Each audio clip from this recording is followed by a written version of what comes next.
जो मंदिर वास्तुकला होती है उसके बारे में चर्चा कर रहे थे। ठीक है, और कल की क्लास में हमने देखा था गुप्त काल, गुप्त काल और उसके बाद में जो मंदिर स्थापत्य की संरचनाएं भारत में बनती हैं, ठीक है, उसके बारे में, यानी मंदिर बनने की जो प्रक्रिया है या उसका विकास क्रम है, उस दौरान जो शैलियां विकसित होती हैं उसके बारे में हम लोग चर्चा कर रहे थे। और इसके अंतर्गत हमने देखा था कि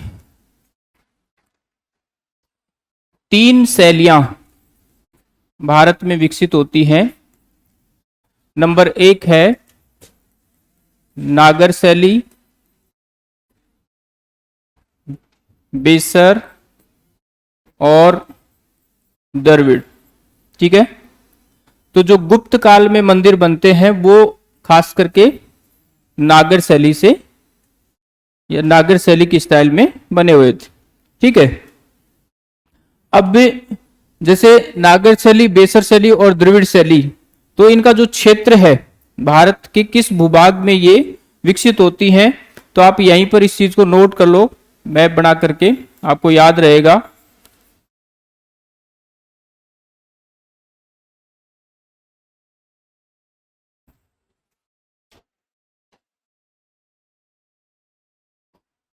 मैंने कल आपको बताया था कि जो विंध्याचल है, नर्मदा नदी या विंध्याचल के ऊपर का जो भाग है उत्तर भारत, इसमें नागर शैली और इसकी जो उप शैलियां हैं, इस टाइप के यहां मंदिर देखने को मिलते हैं। ठीक है, और विंध्याचल और उससे नीचे कृष्णा तुंगभद्रा जो नदी है, इन दोनों के बीच में बेसर शैली है। ठीक है, और इस भाग को बोलते क्या है, दक्कन, यानी दक्कन का जो क्षेत्र है उसमें बेसर शैली के मंदिर देखने को मिलते हैं। और कृष्णा तुंगभद्रा से नीचे का वाला जो क्षेत्र है दक्षिण का, कन्याकुमारी तक, वहां हमें द्रविड़ शैली देखने को मिलती है। ठीक है, ये नागर शैली और द्रविड़ शैली, इनके मिक्स से बनती है बेसर शैली। ठीक है, तो ये क्या है, मिश्रित शैली है। इसमें दोनों के जो प्रकार हैं वो देखने को मिलते हैं। ठीक है, यानी दोनों की विशेषताएं यहां पर देखने को मिल जाती हैं बेसर शैली में। आगे हम लोग क्या करेंगे कि जो नागर शैली है उसके बारे में देखेंगे, और नागर शैली की जो उप शैलियां हैं उनके बारे में देखेंगे। तो उप शैलियों के अंतर्गत एक तो उड़ीसा शैली विकसित होती है। ठीक है, एक खजुराहो शैली विकसित होती है, और एक सोलंकी शैली जो गुजरात और राजस्थान के क्षेत्रों में विकसित होती है। ये 3 शैलियां नागर शैली की उप शैली के रूप में विकसित होती है। ठीक है, तो पहले नागर शैली देखेंगे, फिर उड़ीसा, खजुराहो और सोलंकी शैली की विशेषताओं में फर्क क्या है वो सब चीजें देखेंगे। ठीक है, सबसे पहले हेडिंग डालो नागर शैली।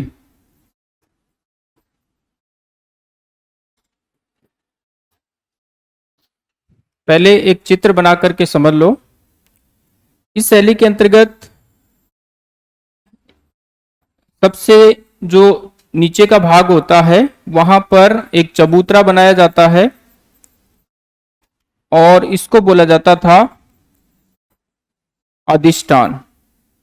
ठीक है, बहुत सारे मंदिरों में इस चबूतरे के ऊपर भी एक और ऊंचा चबूतरा बनाया जाता था, और उसको क्या बोला जाता था, जगती। ठीक है, फिर इसके ऊपर यहां पर एक घनाकार आकृति बनाई जाती है, और इसी को बोला जाता था गर्भगृह। यहां पर क्या है, जो मुख्य देवता हैं वो विराजते हैं। मुख्य देवता, ठीक है।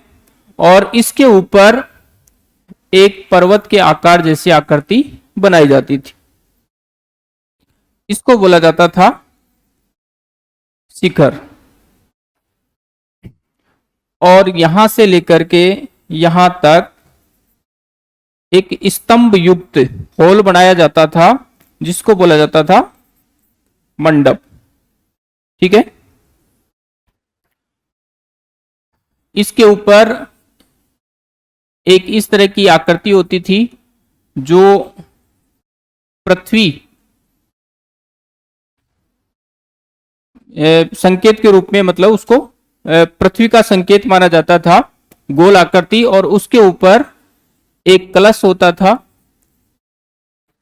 और ये कलश क्या है, माना जाता है कि इसमें अमृत रहता है, ठीक है। और ऐसा भी माना जाता है कि यहां पर जो ब्रह्मांड की जो कॉस्मिक ऊर्जा है वो पाई जाती है, ठीक है, यानी वो एकत्र होती है। और इसके ऊपर फिर एक पताका बनी रहती है। ये क्या है, उस देवता विशेष की संप्रभुता का संकेत होता है, ठीक है। तो ये नागर शैली के जो मंदिर हैं उनकी संरचना इस तरह की होती थी, क्लियर। और ये पंचायतन शैली में बने होते थे, पंचायतन शैली। इसमें क्या होता था कि एक मुख्य देवता और उसके साथ साथ में अन्य जो गौण देवता होते थे वो भी होते थे, ठीक है। जैसे शिव का मंदिर है तो वहां पर गणेश जी, पार्वती, इनके अलग से 4 मंदिर देखने को मिलते थे, ठीक है। और ये जो मंडप है इसके ऊपर इस तरह के छोटे शिखर और देखने को मिलते हैं, ठीक है। तो ये खास करके गुप्त काल और उसके बाद में जो नागर शैली के मंदिर हैं वहां ऐसा देखने को मिलता है। जैसे झांसी का दशावतार मंदिर, देवगढ़ का दशावतार मंदिर है, नचना कुठार का मंदिर है, और खास करके जो रीवा, सतना, जबलपुर, मध्य प्रदेश के जो क्षेत्र हैं वहां ऐसे मंदिर देखने को मिलते हैं। कानपुर के अंदर भीतरगांव का मंदिर है। तो ये सब क्या है, इसके उदाहरण हैं। आप ऐसी आकृति बनाओ, फिर मैं विशेषताएं लिखवाता हूं। बना दी तो नोट करो फिर इसकी विशेषताएं, हेडिंग डालो।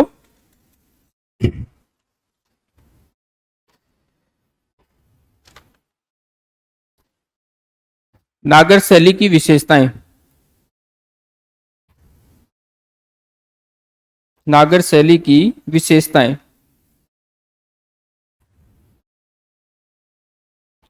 इसमें लिखना मंदिर का निर्माण, नंबर 1 करके लिखना, मंदिर का निर्माण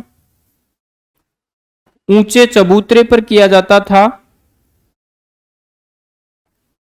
ऊंचे चबूतरे पर किया जाता था,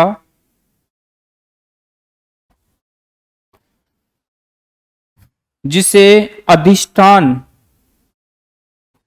कहा जाता है, जिसे अधिष्ठान कहा जाता है। कभी कभी मंदिरों में, इसी में लिखना, कभी कभी मंदिरों में जगती का भी निर्माण किया जाता था, जगती का भी निर्माण किया जाता था। आप इन दोनों चीजों को अंडरलाइन कर लो, एक तो अधिष्ठान और दूसरा जगती, ठीक है। अगला पॉइंट लिखना, मंदिर का सबसे मुख्य भाग,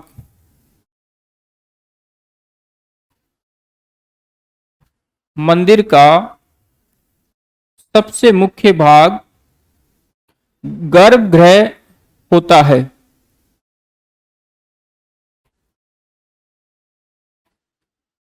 गर्भगृह होता है जहां मुख्य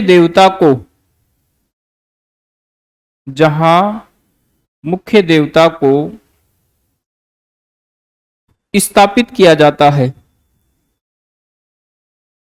मुख्य देवता को स्थापित किया जाता है, उसे पीठ कहा जाता है।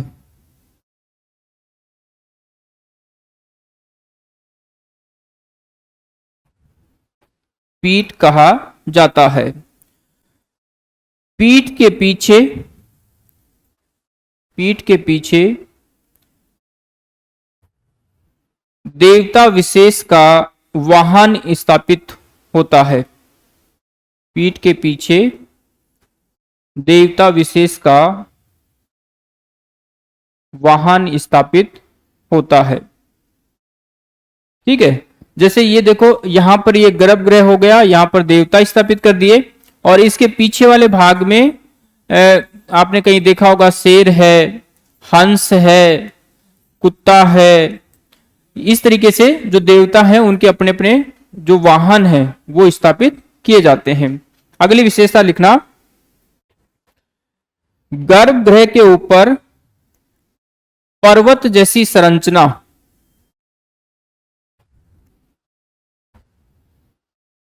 गर्भगृह के ऊपर पर्वत जैसी संरचना का विकास किया जाता है। पर्वत जैसी संरचना का विकास किया जाता है, जिसे शिखर कहा जाता है।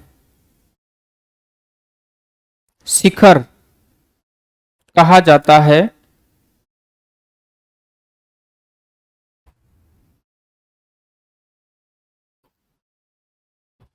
ये 3 प्रकार के होते हैं।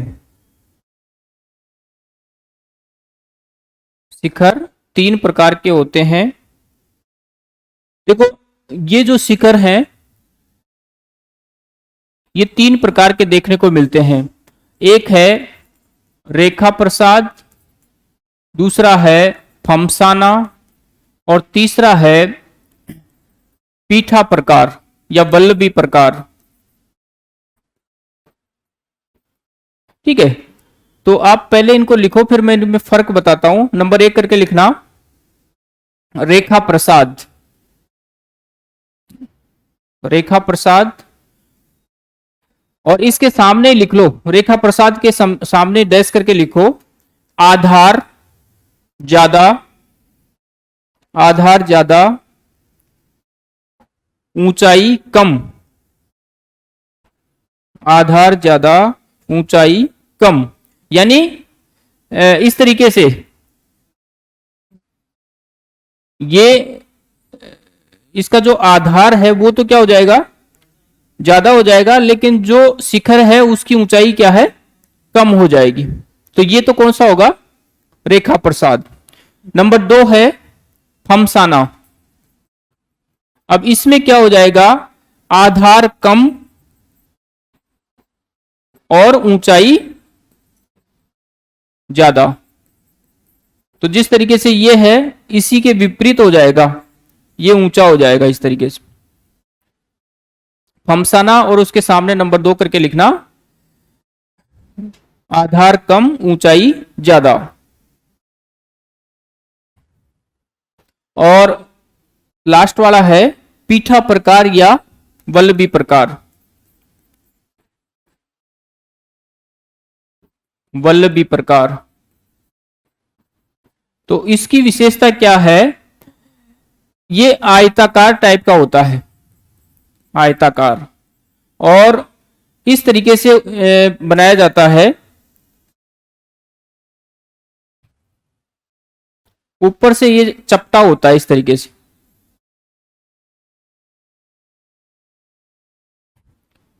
यानी ये पर्वत की तरह जाकर के इस तरीके से होता है, और ये क्या है, ऊपर जाकर के चपटा, यानी जैसे हाथी की आकृति बनती है ना आगे से, उस तरीके से यहां के मंदिरों की आकृति बनती है।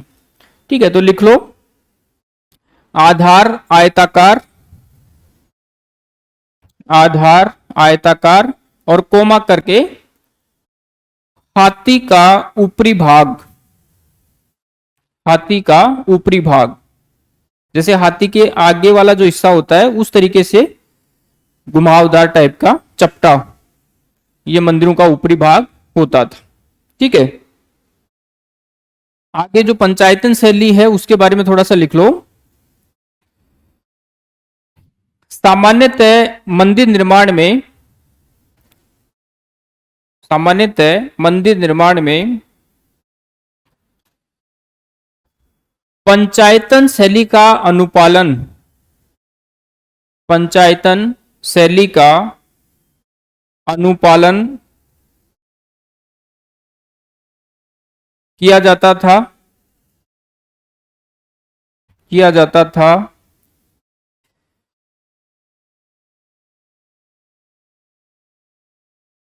जिसके अंतर्गत, जिसके अंतर्गत मुख्य देवता के साथ साथ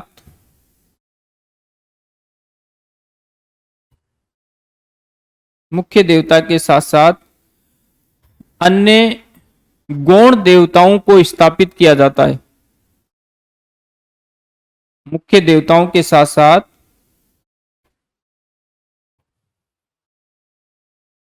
गौण देवताओं को स्थापित किया जाता है।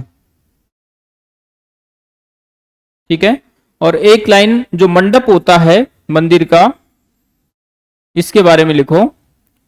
अब ये मंडप क्या है, जो गर्भगृह है उसके सामने क्या है, सभाकक्ष है एक तरीके से।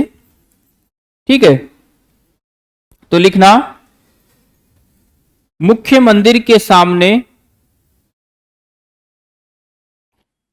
मुख्य मंदिर के सामने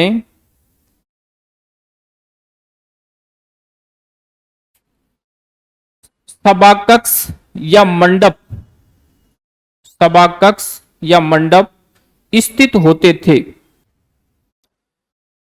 और थोड़ा सा जो अमलका और कलश है उसके बारे में लिखो। शिखर के ऊपर, शिखर के ऊपर एक गोल संरचना बनाई जाती थी, गोल संरचना बनाई जाती थी जिसे अमलक या फिर अमलका कहा जाता है। अमलका कहा जाता है, जो पृथ्वी का प्रतिनिधित्व करता है।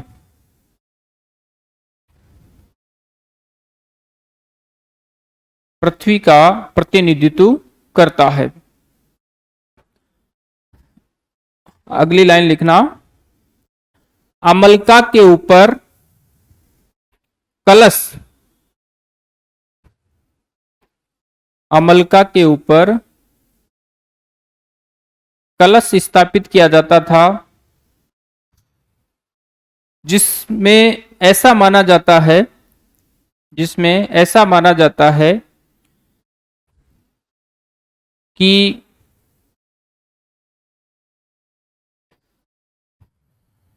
ब्रह्मांड की कॉस्मिक ऊर्जा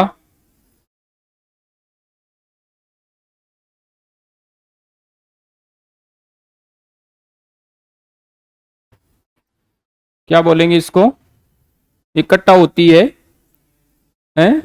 हाँ, संग्रहित होती है। कॉस्मिक ऊर्जा संग्रहित होती है और अमृत पाया जाता है। कोमा करके लिखना, अमृत पाया जाता है।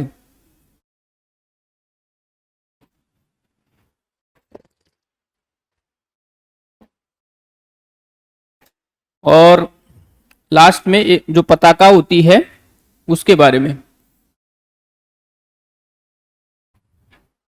शिखर के सबसे ऊपरी भाग में पताका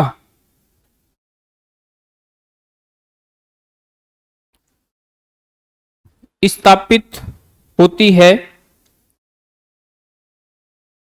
पताका स्थापित होती है जो देवता विशेष की संप्रभुता, देवता विशेष की संप्रभुता का संकेत या प्रतिनिधित्व करता है।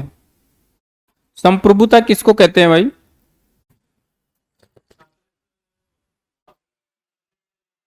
हम्म,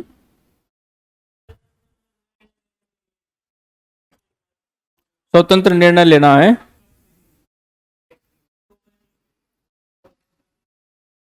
कौन बताएगा? अंडर में नहीं हो हैं?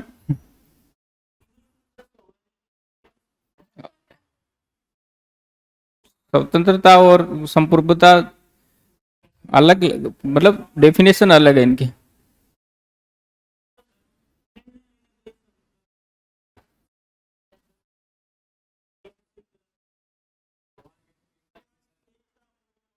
हम जैसे भारत, हमारा जो देश है वो कैसा है?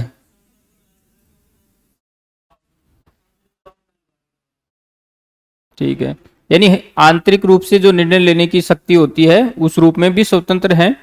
और जो विदेश नीति है हमारी, वो भी क्या है, हम निष्पक्ष रूप से हमारे स्वतंत्र निर्णय ले सकते हैं, यानी किसी दबाव विशेष में काम नहीं करना, आंतरिक और बाह्य रूप से स्वतंत्र। ठीक है, कई कंट्री ऐसे होते हैं जो क्या है, दूसरे के प्रभाव में आकर के निर्णय लेते हैं, खास करके विदेश नीति। लेकिन अभी क्या हो रहा है, अभी के सिनेरियो में अगर देखा जाए तो हमारी जो विदेश नीति है वो उसकी संप्रभुता के ऊपर मतलब संकट है एक तरीके से। और उसका कारण क्या है कि बहुत सारे वर्ल्ड लेवल के, मतलब विश्व स्तर के इंस्टीट्यूट हैं, जैसे यूएनओ है, वर्ल्ड बैंक है, आईएमएफ है। तो ये क्या करते हैं, हमारी विदेश नीति को प्रभावित करते हैं।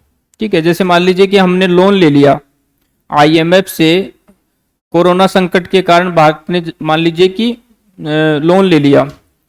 अब वो आईएमएफ क्या है, अपने अनुसार पॉलिसी बनाने के लिए प्रेशर डालता है, समझ रहे हो? तो इस तरीके से क्या है।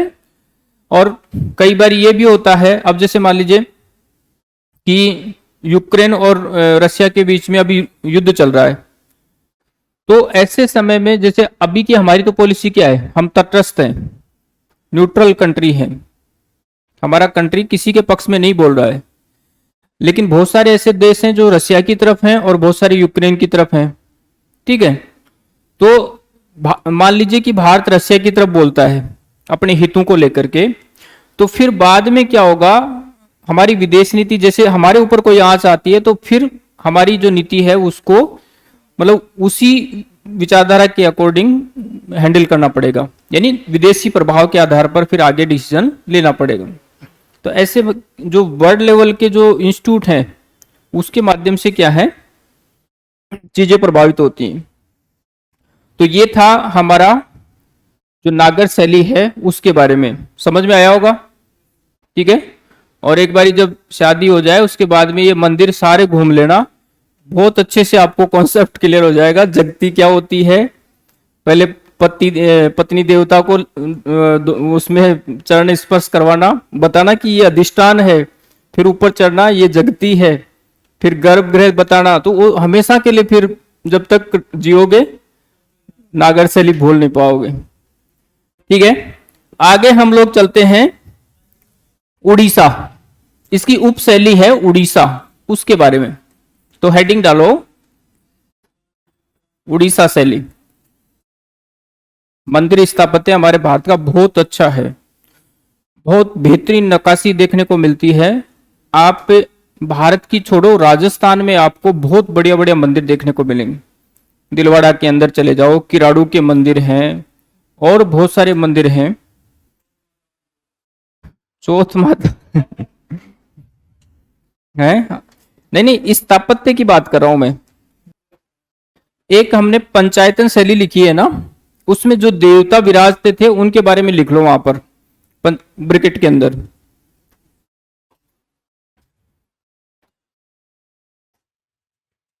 जैसे मान लीजिए शिव का मंदिर है, तो उसमें अन्य देवता कौन कौन से रहेंगे, या फिर जो 5 देवता विराजेंगे वो कौन कौन से रहेंगे। तो आप ब्रैकेट में डाल दो वहां पर शिव,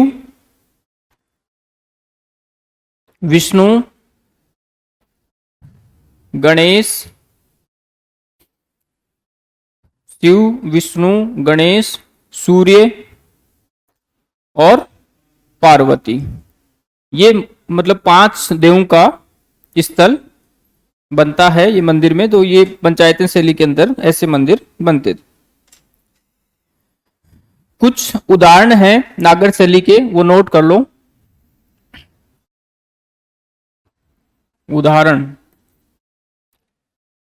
मैंने आपको पहले भी बताए थे। एक तो है देवगढ़ का दशावतार मंदिर,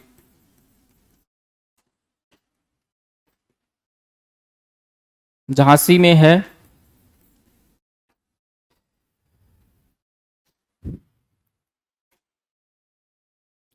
और सिरपुर का लक्ष्मण मंदिर, सिरपुर का लक्ष्मण मंदिर छत्तीसगढ़।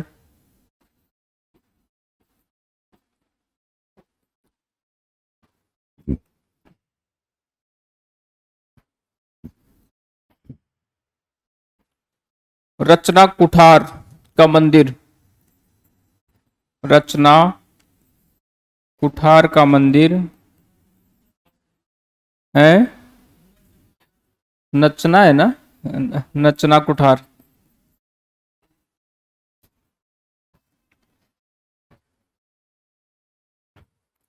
ये सतना के पास में एक जगह है पन्ना, पन्ना, ठीक है। और भी बहुत हैं, भूमरा का मंदिर है, जबलपुर में है मंदिर। हाँ, भूमरा का मंदिर।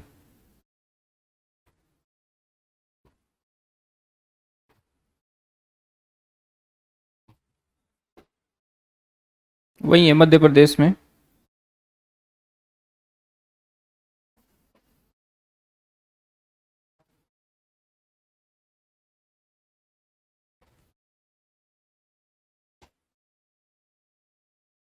उड़ीसा शैली, ठीक है, हेडिंग डालो उड़ीसा शैली।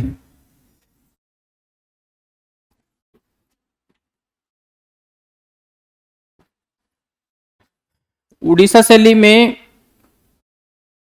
मंदिर जैसे नागर शैली में बनते हैं वैसे ही ऊंचे चबूतरे पर, ठीक है। ये गर्भगृह हो गया, और ये मुख्य देवता, ठीक है।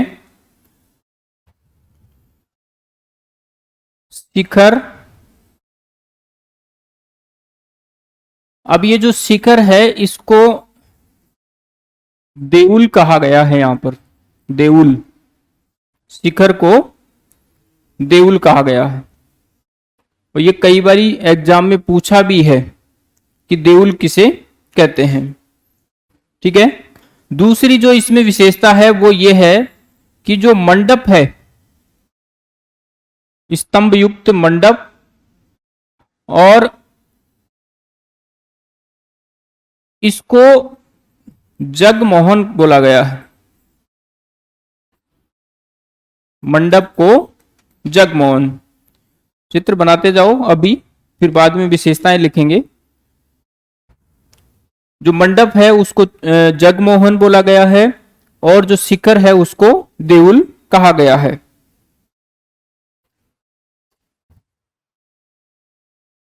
सॉरी, यहां पर जो मंडप है इसमें स्तंभों का अभाव है।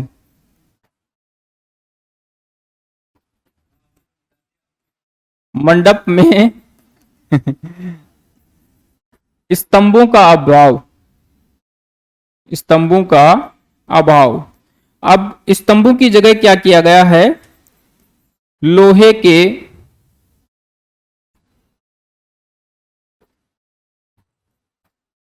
गार्डरों का प्रयोग किया गया है।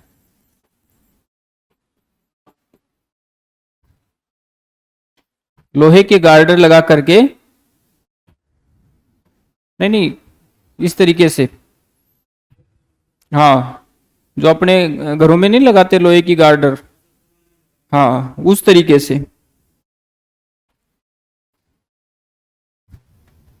ठीक है। और ये जो शिखर है ये ऊपर जाकर के चपटा हो जाता है इस तरीके से, ऊपर जाकर चपटा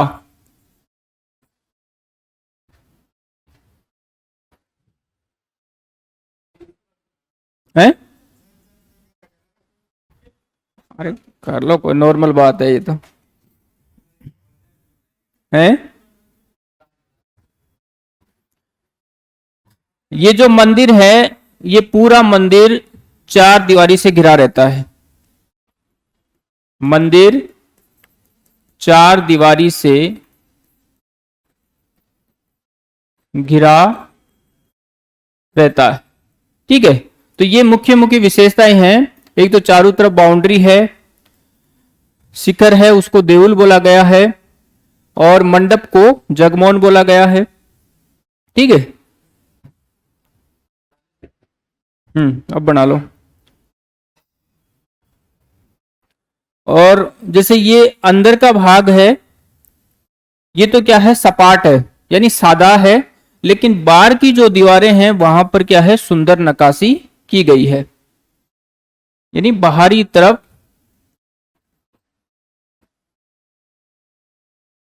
सुंदर नक्काशी, और आंतरिक भाग में क्या है, सपाट या सादा है।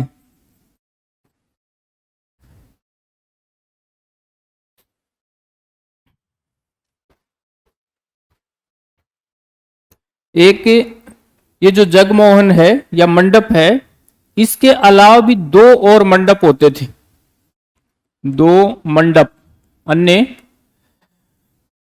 एक नट मंडप होता था और एक होता था भोग मंडप। तो जो नट मंडप है, यहां पर क्या है, धार्मिक नृत्य वगैरह होते थे। आपने पढ़ा होगा कि देवदासियां होती थी मंदिर में, वो नाचती थी। ठीक है। और जो मंडप है, इसमें प्रसाद वगैरह ग्रहण किया जाता था। ठीक है। सबसे जैसे प्राचीन काल की बात करें तो जो कालिदास है वो वर्णन करता है कि जो महाकाल मंदिर है उज्जैन का, उसमें देवदासियां रहती थी। ठीक है। यानी जिन महिलाओं का धार्मिक विषयों में रुचि होती थी, धार्मिक रुचि होती थी, उनको क्या है, मंदिर में देवदासी बना करके मतलब रहने के लिए भेज दिया जाता था। अब इसकी जो विशेषताएं हैं वो नोट करो, उड़ीसा शैली की विशेषताएं।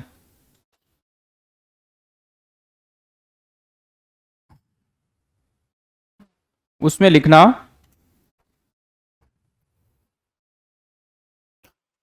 मंदिर, या ऐसे लिखो, इस शैली के मंदिर ऊंचे चबूतरे पर बने होते थे। इस शैली के मंदिर ऊंचे चबूतरे पर बने होते थे।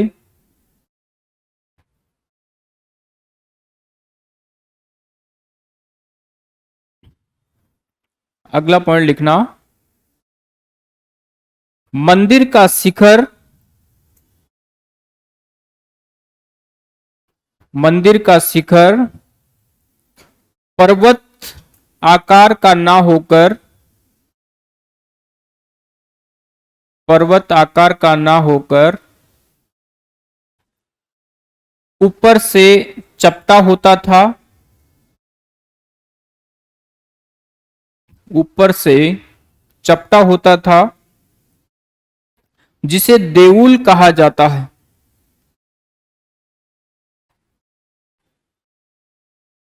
जिसे देउल कहा जाता है। और ये जो देउल हैं ये भी 3 प्रकार के हैं। जैसे नागर शैली के शिखर हैं रेखा प्रसाद, हमसाना और पीठा प्रकार। तो यहां पर ये नोट कर लो, देउल के 3 प्रकार हैं।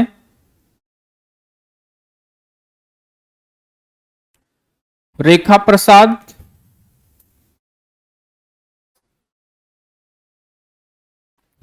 हमसाना और पीठा प्रकार।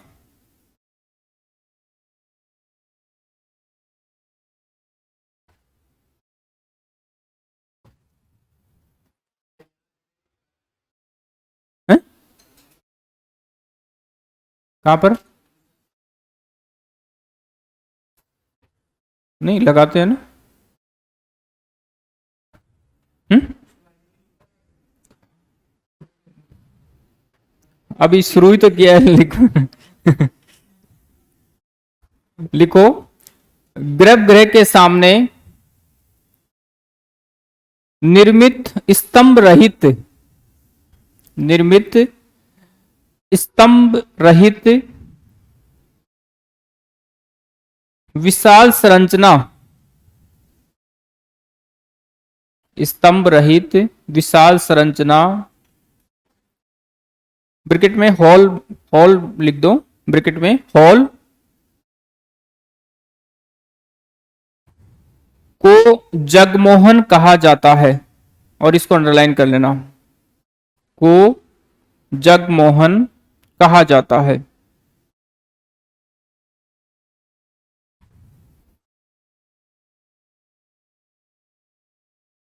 जगमोहन मंडप के समान होता है।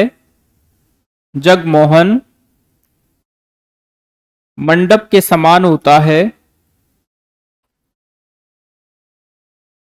लेकिन मंडप के विपरीत, लेकिन मंडप के विपरीत जगमोहन में स्तंभों का प्रयोग नहीं होता। स्तंभों का प्रयोग नहीं होता।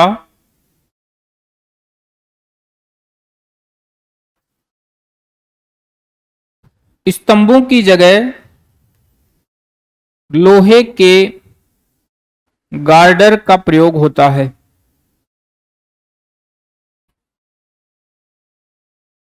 लोहे के गार्डर का प्रयोग होता है।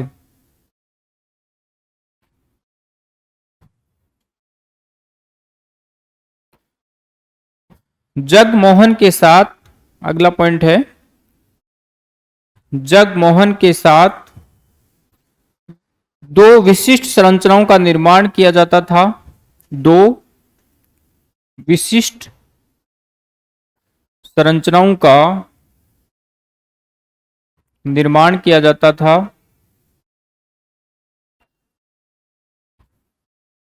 नंबर 1 है नट मंडप और दूसरा है भोग मंडप। नट मंडप, और नट मंडप के सामने लिख देना धार्मिक नृत्य। धार्मिक नृत्य। भोग मंडप और उसके सामने प्रसाद ग्रहण करना।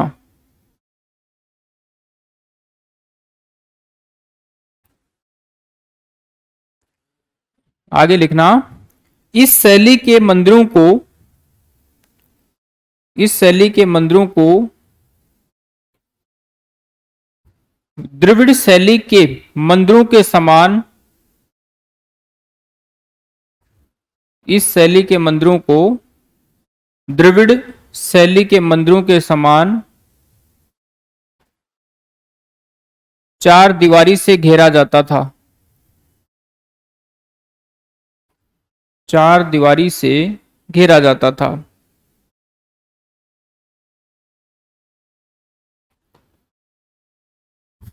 इस शैली के, आगे लिखना, इस शैली के मंदिरों के बाहरी दीवारों पर,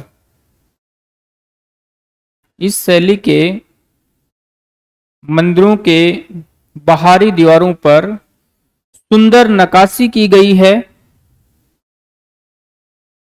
सुंदर नक्काशी की गई है,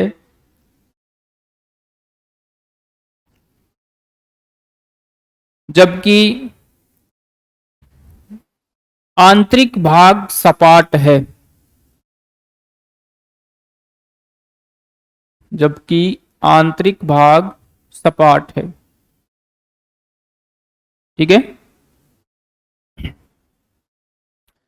उदाहरण के तौर के ऊपर बताओ, देखे उड़ीसा शैली के एक दो मंदिर हैं।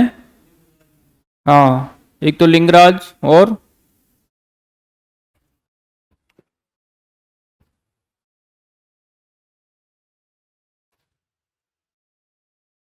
नोट करो। उदाहरण नंबर एक तो लिंगराज मंदिर और एक है मुक्तेश्वर मंदिर। कई मंदिर है, मैं लिखवा देता हूं।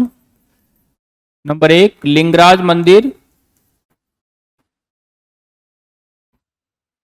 मुक्तेश्वर मंदिर, ये सारे उड़ीसा में ही हैं।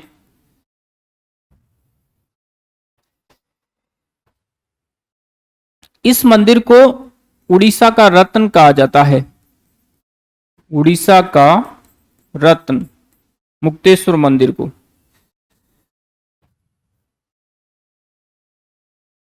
पुरी का जगन्नाथ मंदिर, क्या बोला जाता है इसको? सफेद पैगोडा। पुरी का जगन्नाथ मंदिर, सफेद पैगोडा। और बनाता कौन है? गंग नरेश अनंत वर्मन, निर्माता या शासक लिख सकते हो।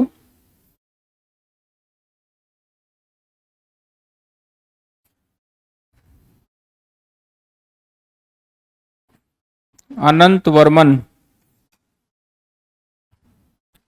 ठीक है। उनके समय पुरी का जगन्नाथ मंदिर का निर्माण होता है। गंग वंश के शासक हैं ये, गंग वंश। उड़ीसा का रत्न जो कलाकृति में, सुंदरता में अच्छा होगा उसको रत्न बोलेंगे। कई मम्मी नहीं कहती है बेटे को मेरा हीरो, मतलब इस तरीके, तो वो क्या है, सुंदर है, देखने में अच्छा लगता है। इसी तरीके से हम किसी को उपमा क्यों देते हैं? है? जैसे कोई सुंदर है तो उसको सुंदरता के हिसाब से उपमा देते हैं। कोई मतलब नीला काला जैसा भी है उसको देख करके उसकी जो बनावट है उस हिसाब से उपमा दी जाती है। ठीक है। तो इसी हिसाब से क्या है, इसकी भव्यता को या इसके ऊपर जो सुंदरता देखने को मिलती है उस कारण से बोला गया है। थोड़ा सा जो जगन्नाथ मंदिर है उसके बारे में आप नोट करो, इसकी कुछ खास विशेषताएं हैं, लिखना। जगन्नाथ मंदिर और उसके सामने विशेष करके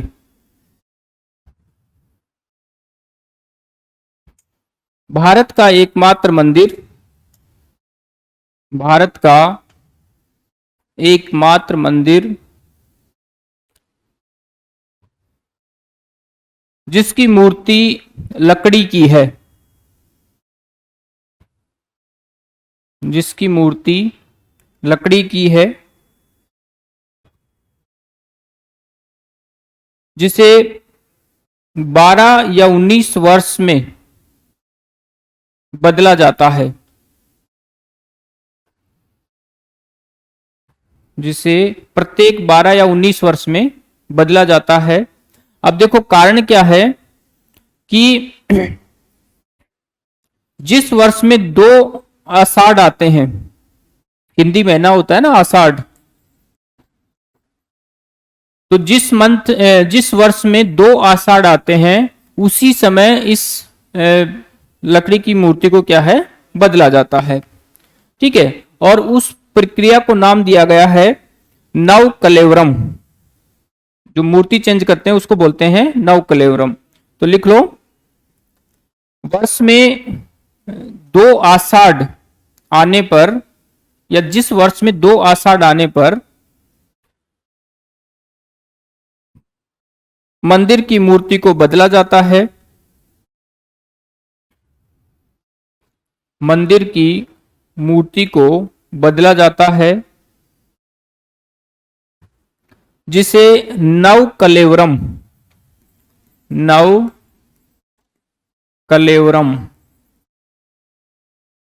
कहा जाता है।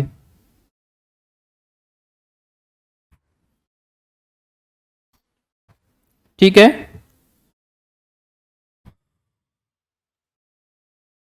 और ये एक ऐसा मंदिर है जिसमें 2 भाई और 1 बहन की पूजा होती है। ठीक है, कृष्ण, बलराम और उनकी बहन है सुभद्रा, उन तीनों की पूजा इसी मंदिर में होती है।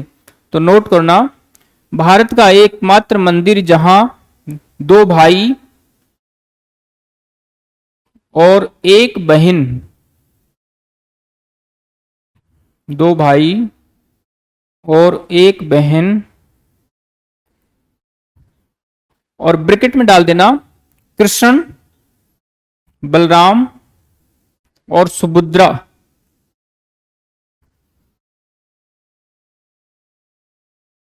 को पूजा जाता है।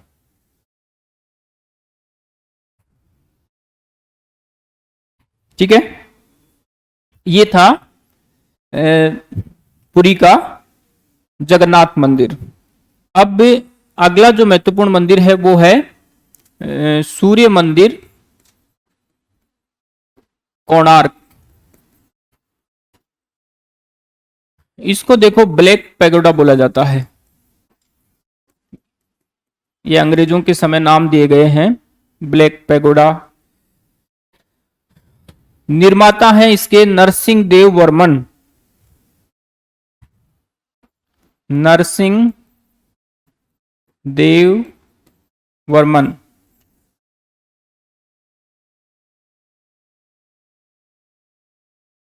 कोणार्क का सूर्य मंदिर।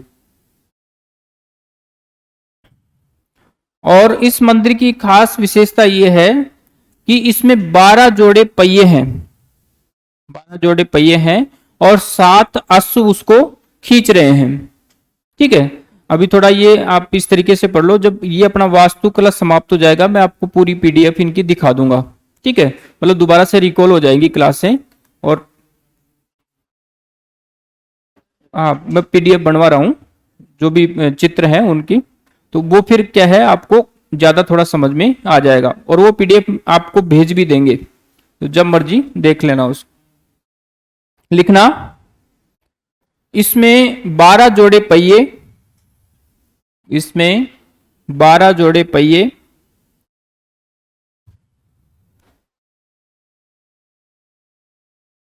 जिन्हें 7 अश्वों द्वारा खींचा जाता है।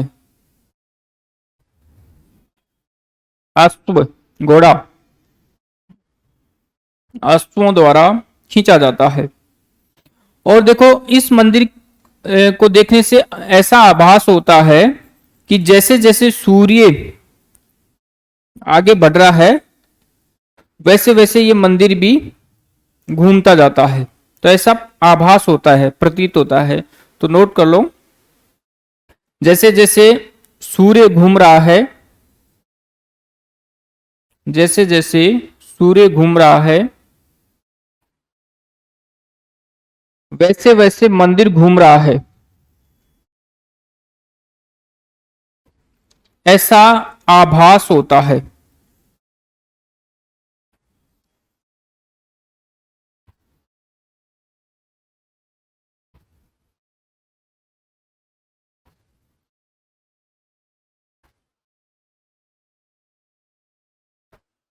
ठीक है, ये था उड़ीसा शैली, समझ में आया होगा। ठीक है, और एक इनके बारे में रविंद्रनाथ का स्टेटमेंट है कि यहां मनुष्य से ज्यादा यहाँ के जो पत्थर की मूर्तियां हैं वो बोलती हैं। ठीक है, तो उससे क्या प्रतीत होता है कि इतनी बढ़िया यहाँ पर नक्काशी की गई है, मंदिरों का निर्माण किया गया है। ठीक है, आगे हम लोग देखते हैं खजुराहो शैली। इसी की उपशैली है नागर शैली की खजुराहो। कहां पर है ये? मध्य प्रदेश में। ठीक है, खजुराहो शैली की जो मुख्य मुख्य विशेषताएं हैं पहले उसको हम देखते हैं। एक तो ये मंदिर ऊंचे चबूतरे पे बनाए गए हैं, ऊंचा चबूतरा।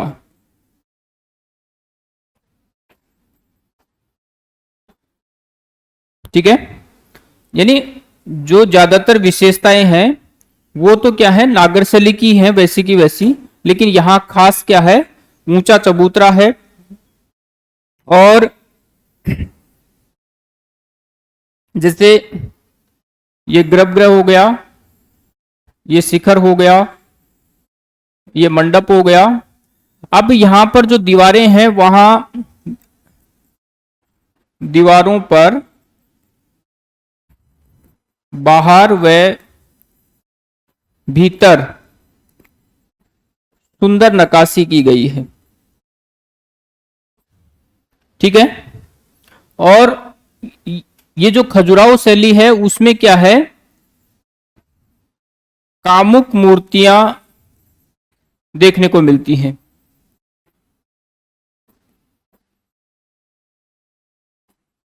ठीक है, तो ये दो तीन चीजें हैं यहां पर।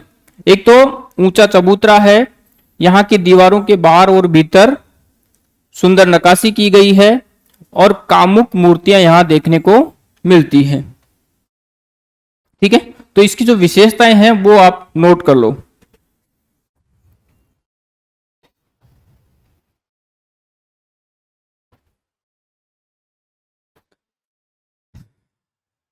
खजुराहो, और निर्माण होता है इसका चंदेलों के समय, चंदेल शासकों के समय। मध्य प्रदेश में चंदेल शासकों के समय, 10वीं से 11वीं शताब्दी, मध्यकाल में जब राजपूतों का शासन होता है, 10वीं से 11वीं शताब्दी। ठीक है, यानी ये वो समय है जब भी मुसलमानों का या इस्लामी आक्रमण भारत के ऊपर हो रहा है और राजपूतों के छोटे छोटे राज्य बने हुए थे।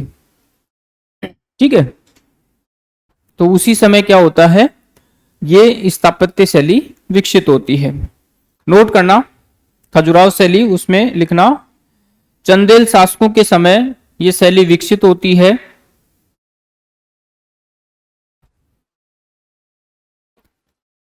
चंदेल शासकों के समय ये शैली विकसित होती है, और ब्रैकेट में लिखना 10वीं से 11वीं शताब्दी,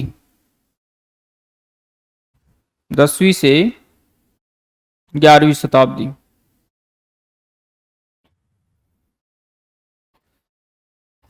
विशेषताएं, विशेषताओं में लिखना मंदिरों की ऊंचाई बहुत ज्यादा है, मंदिरों की ऊंचाई बहुत ज्यादा है।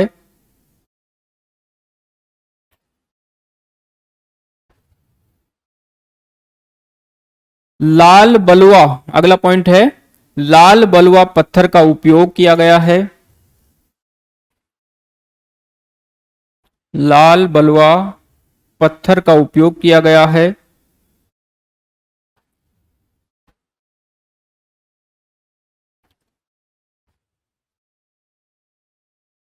मंदिर के बाहरी, बाहर या भीतरी,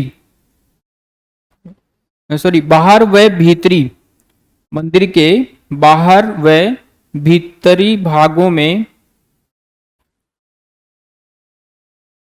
सुंदर नक्काशी की गई है।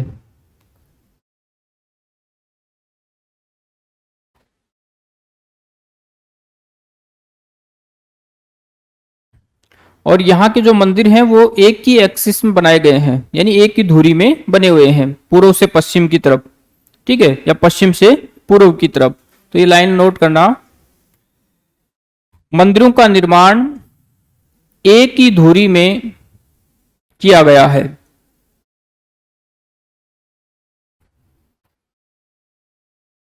मंदिरों का निर्माण एक ही धुरी में किया गया है, और ब्रैकेट में डाल देना पूर्व से पश्चिम।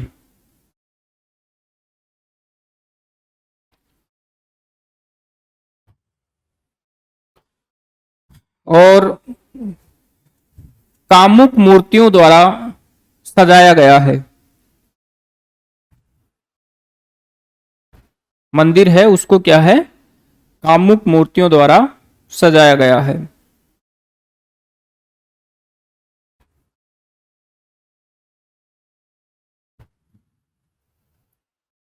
अब इसका उद्देश्य क्या है, मतलब जो कामुक मूर्तियां वहां पर बनी हुई हैं उसका उद्देश्य क्या है, तो नोट करना उद्देश्य।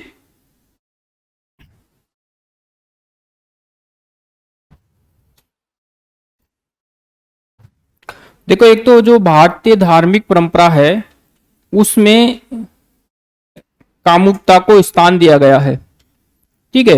एक उसको ब्रह्मांड के हिस्से के रूप में माना गया है। जैसे मान लीजिए कि आप सांसारिक जीवन में हो,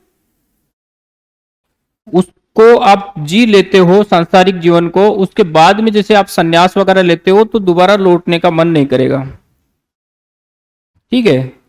और मान लीजिए कि आप सांसारिक जीवन में ना रहते हुए आपने संन्यास ले लिया, तो हो सकता है आप वापस लौट करके आओ, या फिर इधर उधर मुंह मारते फिरो, ठीक है। तो इस चीज का एहसास कराया गया है कि ये जीवन का हिस्सा है, या एक सृष्टि के निर्माण में भी इसकी भूमिका होती है। कई बार जैसे मान लीजिए कि मनुष्य विरक्ति की तरफ जाता है, कि कई नहीं सोचते कि कुछ नहीं है, मोह माया है, सब मोह माया है, ठीक है।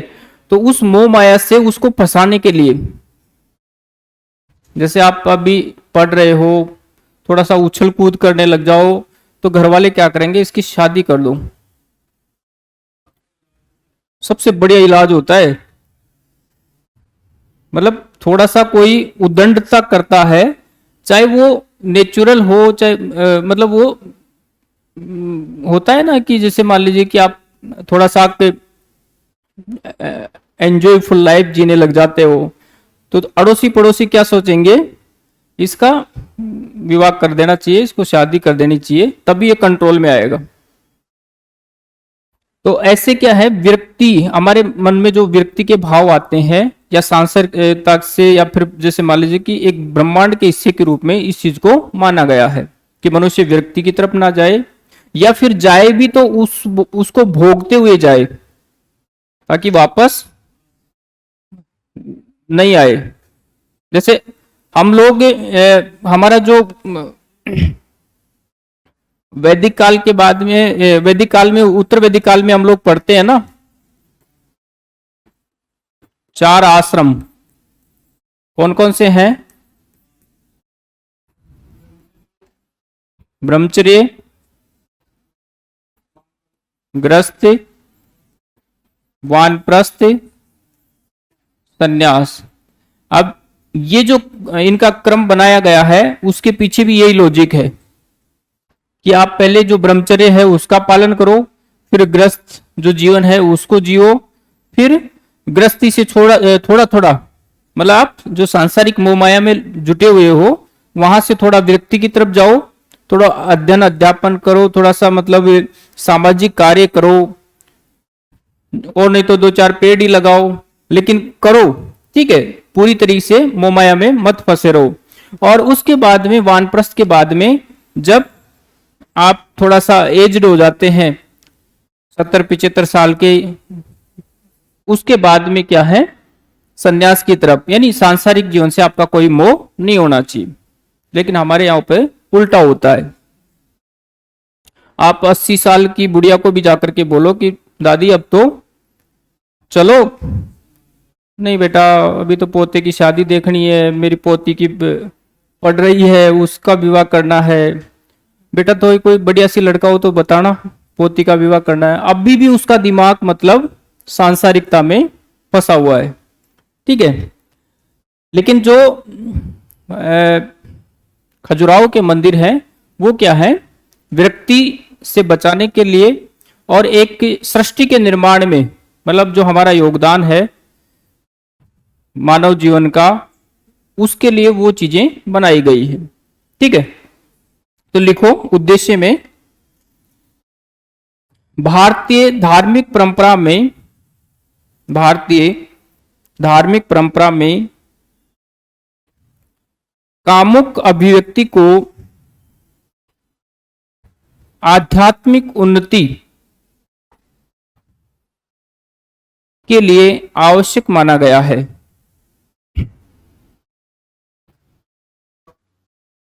भारतीय धार्मिक परंपरा में कामुक अभिव्यक्ति को आध्यात्मिक उन्नति के लिए आवश्यक माना गया है। और कोमा करके लिखना, संपूर्ण ब्रह्मांड के हिस्से के रूप में, संपूर्ण ब्रह्मांड के हिस्से के रूप में।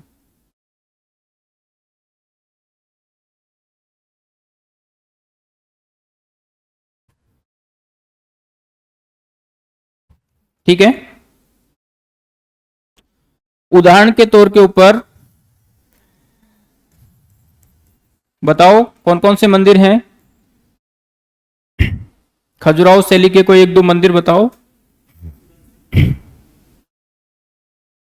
हाँ, और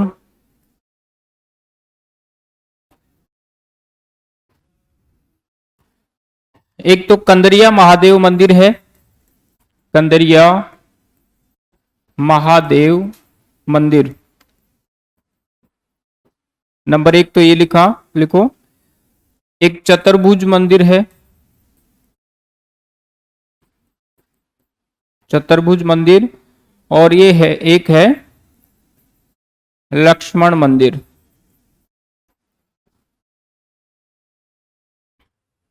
ये सारे मध्य प्रदेश में ही है, खास करके जो खजुराहो है उसी के आसपास में। ये चंदेलों की राजधानी रहता है, तो उसी समय ये सारे वहीं पर निर्मित किए जाते हैं।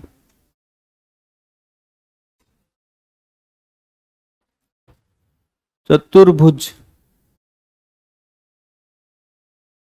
ठीक है। आगे एक जो नई शैली है वो है नागर शैली की उपशैली है सोलंकी शैली, जो राजस्थान और गुजरात में विकसित होती है, ठीक है। तो हेडिंग डालो सोलंकी शैली।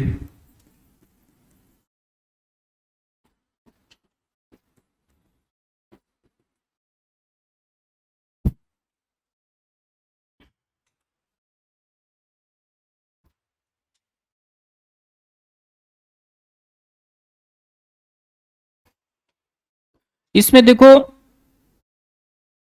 जो फर्क है, यानी अन्य विशेषताएं तो नागर शैली की हैं, लेकिन दो विशेषताएं हैं जो अलग हैं। एक तो क्या है,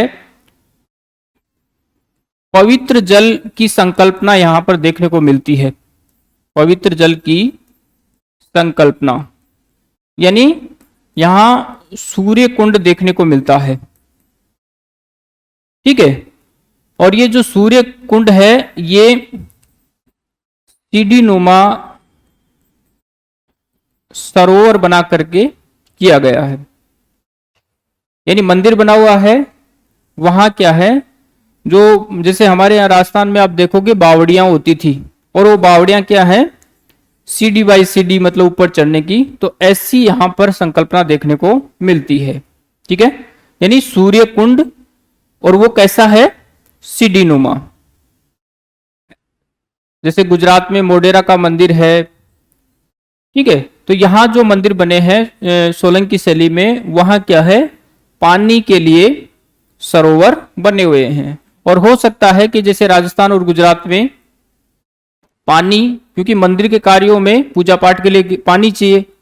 और एक ये भी हो सकता है कि मंदिर बनाते समय मंदिर का निर्माण हो रहा है, साथ साथ में जो बावड़ी है या फिर सरोवर है उसका भी निर्माण हो रहा है, बहुत सारे लोगों को रोजगार मिल रहा है और एक कला का उत्कृष्ट नमूना भी तैयार हो रहा है। तो ऐसी संकल्पना उन राजाओं के या शासकों के दिमाग में रही होगी। तो ऐसे उदाहरण यहाँ पर देखने को मिलते हैं। ठीक है, यानी मंदिर है वो भी बारीक नक्काशी, बहुत सुंदर निर्माण वहां पर देखने को मिलता है। और जो सरोवर है वो सीढ़ी नुमा है और इन सीढ़ियों में क्या है, मंदिर बने हुए हैं। जो बावड़ी या फिर सरोवर की सीढ़ियां हैं उन्हीं में क्या है, जगह जगह मंदिर बने हुए हैं। ठीक है, तो नोट करना सोलंकी शैली। ये गुजरात, यानी इस शैली के जो मंदिर हैं वह गुजरात और राजस्थान इन दो जगह पर ज्यादा देखने को मिलते हैं। ठीक है, जैसे आपने नाम सुना हो तो भीम प्रथम वगैरह, ये जो शासक थे भीमदेव वगैरह, उनके समय की है। तो लिखो इसमें, ये शैली सोलंकी शासकों के शासनकाल में या सोलंकी शासकों के काल में गुजरात व राजस्थान में विकसित होती है, और समय है इसका 10वीं से 13वीं शताब्दी, 10वीं से 13वीं शताब्दी।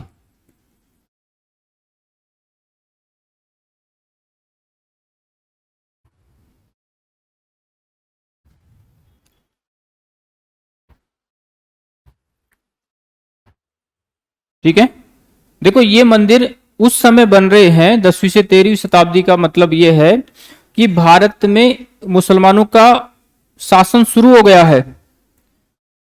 उस समय जैसे मान लीजिए 10वीं शताब्दी के आसपास की अगर हम घटनाक्रम को देखें तो जो अभी का पाकिस्तान है, सिंध है, पंजाब पाकिस्तान और गुजरात, उस क्षेत्र के ऊपर बार बार आक्रमण होते हैं। ठीक है, महमूद गजनवी, मोहम्मद गोरी, इनके समय बार बार आक्रमण होते हैं और जो गुजरात का सोमनाथ का मंदिर है उसको बहुत तरीके से लूटा जाता है। ठीक है, उसको तोड़ फोड़ कर दिया जाता है। ठीक है, और जगह जगह के ऊपर जैसे ग्वालियर है या फिर गुजरात के बहुत सारे स्थल हैं, मध्य प्रदेश के बहुत सारे शासकों को पराजित किया जाता है। ठीक है, लेकिन फिर बाद में होता यह है कि जो मुसलमानों का शासन स्थापित होता है वो गुजरात और राजस्थान या मध्य प्रदेश की तरफ ना होकर के पंजाब, हरियाणा, दिल्ली, ये वाला क्षेत्र है उसके ऊपर स्थापित होता है। जैसे आप मोहम्मद गोरी के बाद में देखोगे, तराइन के युद्ध के बाद में, तो कुतुबुद्दीन ऐबक लाहौर को राजधानी बनाता है। ठीक है, और फिर उसके बाद में जो इल्तुतमिश आता है वो दिल्ली को केंद्र बनाता है। ठीक है, तो ऐसे में क्या होगा, अब सेंटर में दिल्ली आ जाएगी और गुजरात वगैरह अभी भी फलते फूलते रहेंगे, यानी उनके ऊपर पूरी तरीके से वर्चस्व स्थापित नहीं किया जा सकेगा। फिर बाद में होगा ये 13वीं सदी के आसपास में आप देखोगे अलाउद्दीन खिलजी का अभियान होता है। रणथंबोर, मालवा, गुजरात, चित्तौड़, और उसको जीतते हुए वो जाता है दक्षिण के अंदर देवगिरी वगैरह, तेलंगाना, देवगिरी, उनका अभियान करता है। तब जाकर के क्या है, ये जो गुजरात वगैरह मुस्लिम शक्ति के अधीन होते हैं। ठीक है, उससे पहले यहां पर अच्छे अच्छे मंदिर बन रहे हैं, जलाशय बन रहे हैं, और शासक कौन है, राजपूत शासक हैं सोलंकी। ठीक है, तो इस तरीके से भी कभी क्वेश्चन बन सकता है कि भारत में मुस्लिम सत्ता स्थापित होने के बाद भी जो मंदिर निर्माण शैली है गुजरात वगैरह में वो क्यों मतलब फल फूल रही है। इस तरीके से घुमा करके भी पूछ सकता है, तो आपको थोड़ा सा इन चीजों का पता होना चाहिए। हेडिंग डालो सोलंकी शैली और उसमें लिखना इसकी विशेषताओं के बारे में लिखना। अन्य सभी विशेषताएं नागर शैली जैसी हैं। अन्य सभी विशेषताएं नागर शैली जैसी हैं।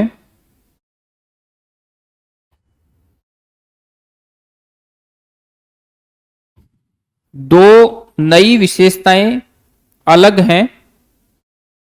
दो नई विशेषताएं अलग हैं।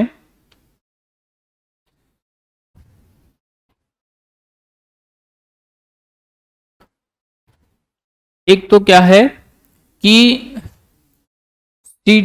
सूर्य कुंड, नंबर 1 करके लिखो, सूर्य कुंड, और उसमें ब्रैकेट में डाल देना पवित्र जल की संकल्पना।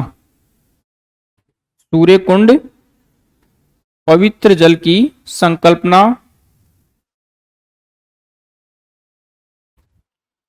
और सीडी युक्त सरोवर, नंबर 2 करके लिखना, सीडी युक्त सरोवर।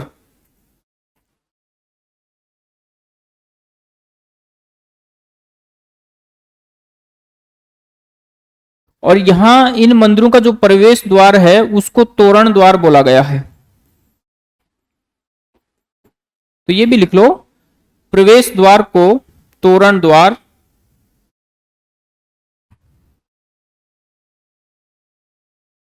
कहा गया है। और इनकी जो बाहरी और आंतरिक जो दीवारें हैं वो सपाट हैं, सादी हैं। नोट करना, मंदिर की आंतरिक व बाहरी दीवारें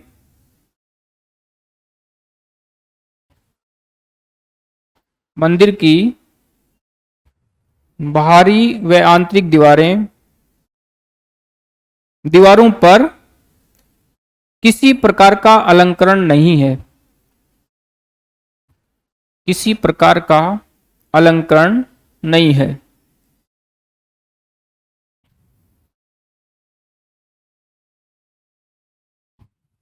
अब जो उदाहरण है वो नोट करना। गुजरात में ही है ये ज्यादातर मंदिर। नंबर 1 जो सबसे महत्वपूर्ण है वो है मोढेरा का सूर्य मंदिर।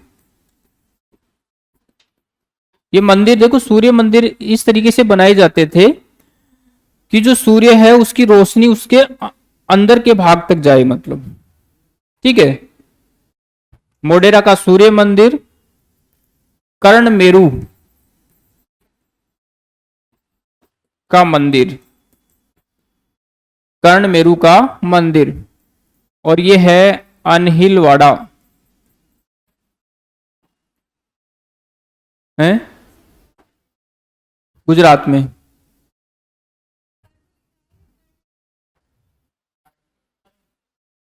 कर्ण मेरू, सॉरी, कर्ण मेरू है।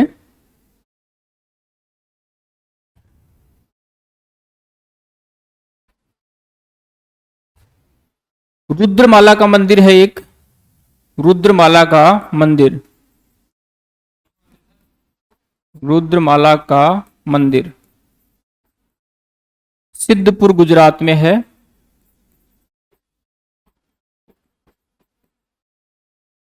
और माउंट आबू में है। 3 मंदिरों की मंदिर है यहां पर, विमलसा, तेजपाल और वास्तुपाल।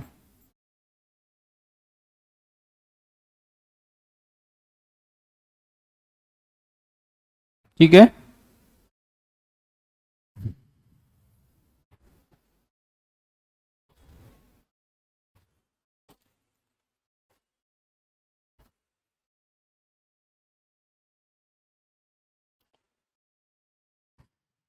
कुछ देखो, सूर्य मंदिरों के बारे में पूछ सकता है, जैसे कि कौन सा मंदिर सूर्य मंदिर है या नहीं है, ऐसे करके। तो कुछ महत्वपूर्ण सूर्य मंदिर हैं उनके बारे में नोट कर लो। जैसे एक तो हमने अभी देखा है कोणार्क का सूर्य मंदिर, नंबर 1 तो ये हो जाएगा। राजस्थान में भी है क्या?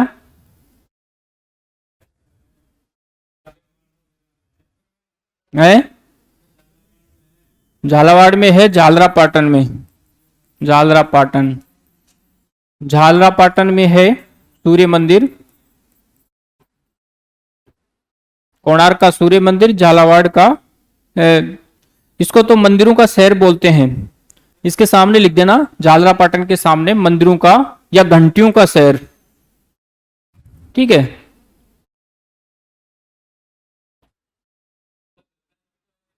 है प्रसिद्ध, जो ज्यादा प्रसिद्ध होते हैं। एक रणकपुर का मंदिर है राजस्थान में, रणकपुर का मंदिर। रणकपुर कहाँ है? पाली, राजस्थान। मार्तंड मंदिर, यह है जम्मू कश्मीर में है। मार्तंड मंदिर समझ में नहीं आता। मार्तंड मंदिर, ये शासक हैं ललितादित्य मुक्तापीड, कश्मीर के शासक हैं। उनके समय सूर्य मंदिर बनता है मार्तंड मंदिर के नाम से। ठीक है।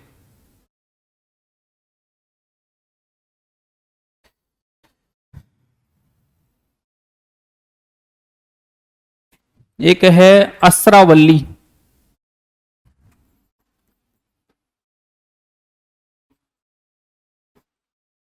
असरावली, आंध्र प्रदेश में।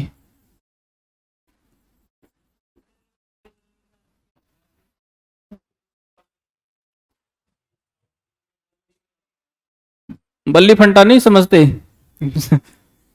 मिस्त्रियों से पूछना जो कारीगर का काम करते हैं, वो बता देंगे। ये सब अब क्षेत्र विशेष की लैंग्वेज होती है।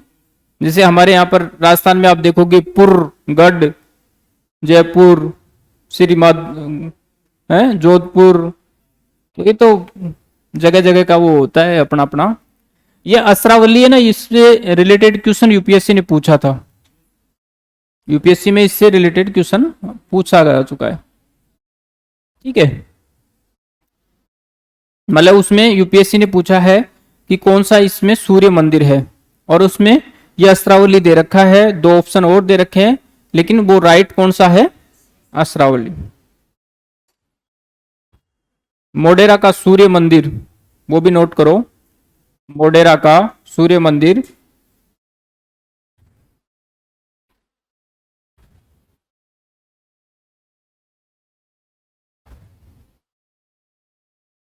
एक कटरामल है, कटरामल, उत्तराखंड में।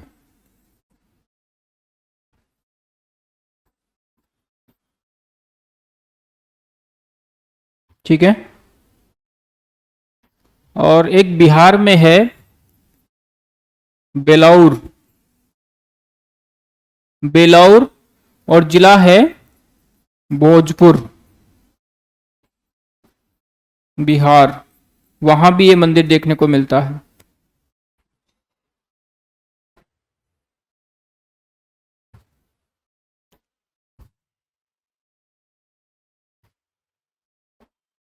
ठीक है। ये थे मुख्य मुख्य मंदिर।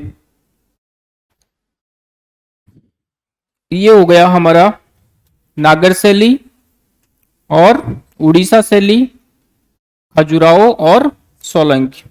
सबको समझ में आया? आ रहा है? बताओ देखे, सोलंकी शैली के बारे में बताओ। हाँ।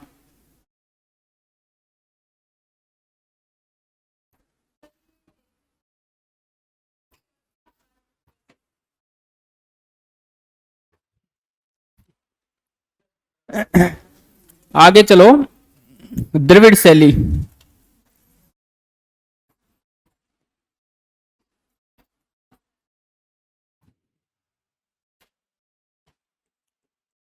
दक्षिण भारत, ठीक है,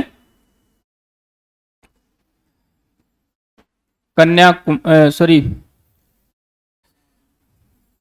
कृष्णा, तुंगभद्रा नदी घाटी के दक्षिण में, ठीक है, जो मंदिर शैली मिलती है उसको क्या बोला गया है? द्रविड़।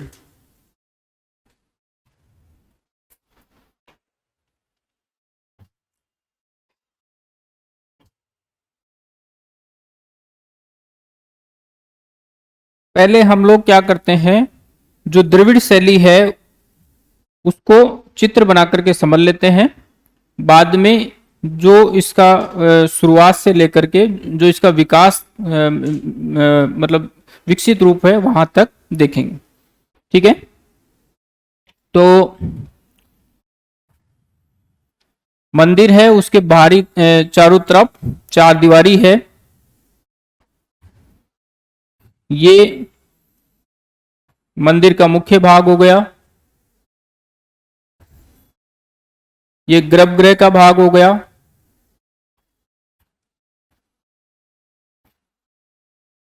ये उसका मंडप हो गया, यहां पर थोड़ा सा गैप छूट रखा है जिसको अंतराल बोलते हैं, चार दीवारी,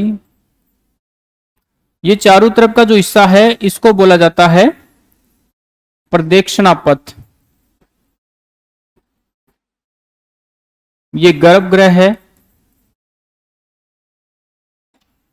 ये मंडप है, और ये बीच में क्या है, गलियारा होता है गर्भगृह और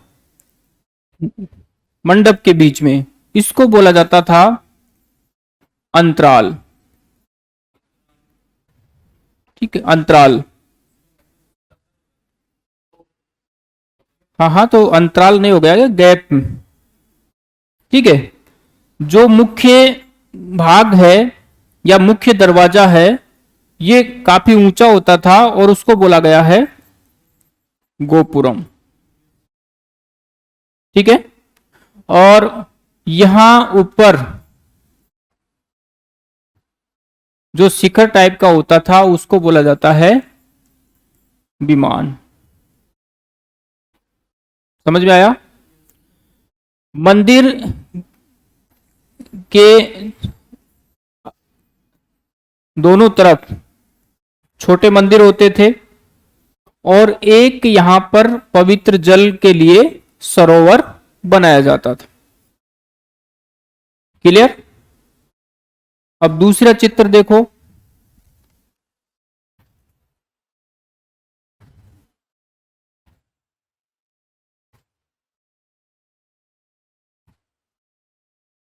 ये गर्भगृह है, इसके ऊपर पिरामिड नुमा, पिरामिड के आकार का विमान बनाया गया है। शिखर को यहां पर क्या बोला गया है? विमान। और ये स्तंभ युक्त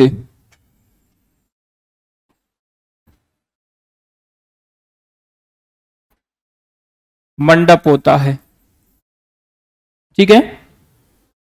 इसके चारों तरफ ये प्रदक्षिणा पथ होता है जो ढका हुआ है। प्रदक्षिणा पथ यहां पर कैसा है? ढका हुआ, मतलब कवर कर रखा है उसको। और यहां पर ऊंचे ऊंचे प्रवेश द्वार हैं जिनको क्या बोला गया है? गोपुरम। तो यहां के मंदिरों की जो खास विशेषता है वो एक तो क्या है? ऊंचे ऊंचे गोपुरम, दूसरा पिरामिड नुमा विमान, तीसरा पवित्र जल के लिए सरोवर, ढके हुए प्रदक्षिणा पथ, ठीक है। और यहां पर जो मंदिर है जैसे स्तंभ है, स्तंभों के ऊपर भी सुंदर मूर्तियां वगैरह या नक्काशी की गई है। कई कई मंदिर हैं जिनके विमान हैं ये, यहां पर क्या है? बहुत छोटी छोटी सुंदर नक्काशी देखने को मिलती है, ठीक है। यानी मंदिर का जो बाहरी हिस्सा है वहां पर भी जगह जगह आपको बहुत सुंदर बारीकी से नक्काशी देखने को मिलेगी, जिसमें अलग अलग देवताओं की मूर्तियां लगी हुई हैं। कई शासकों की भी मूर्तियां वहां पर देखने को मिलती हैं। क्लियर? यानी मंदिर का जो ढांचा है वो इस तरीके से है। प्रवेश द्वार है उसको क्या बोलते हैं? गोपुरम। मंदिर के चारों तरफ चार दीवारी है। ऊपर का हिस्सा है उसको विमान बोला जाता है। पानी की व्यवस्था है यानी जलाशय है। अंदर गर्भगृह और जो मंडप है उसको बीच का जो हिस्सा है उसको अंतराल बोला जाता है। और चार गौण मंदिर यहाँ पर देखने को मिलते हैं।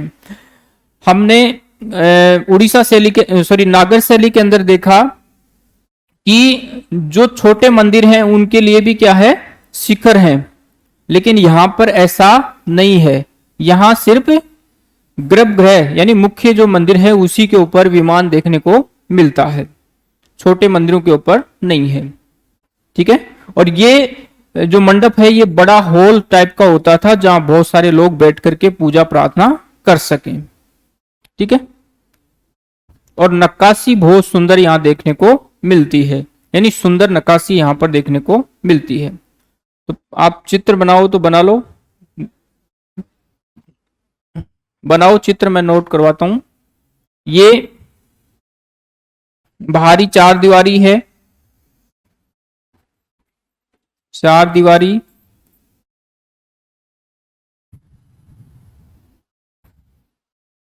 ये मंदिर का मुख्य भाग हो गया। इसमें ये गर्भगृह हो गया और ये मंडप हो गया। गर्भगृह, मंडप और ये विशाल मंडप है, विशाल हैं और अलंकृत हैं। अलंकृत विशाल मंडप है। जो प्रवेश द्वार है उसको क्या बोला गया है? गोपुरम। ऊपर की तरफ आप देखोगे तो यहां पर क्या है? इस तरीके से पिरामिड नुमा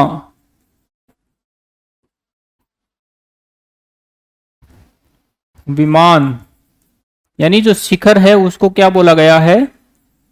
विमान। ये जगह जगह चार गौण मंदिर बने हुए हैं। गौण मंदिर छोटे मंदिर हैं, इसको अंतराल बोला गया है। और यहां दक्षिण में क्या है? मंदिरों के साथ में जलाशय या तड़ाग बने हुए हैं जो पवित्र जल का कार्य करते थे। और इसमें ऐसा भी हो सकता है जैसे वहां पर सदावाहन या नदी वगैरह नहीं है, ठीक है, तो जल को बचा करके सुरक्षित रखने का काम करते हों।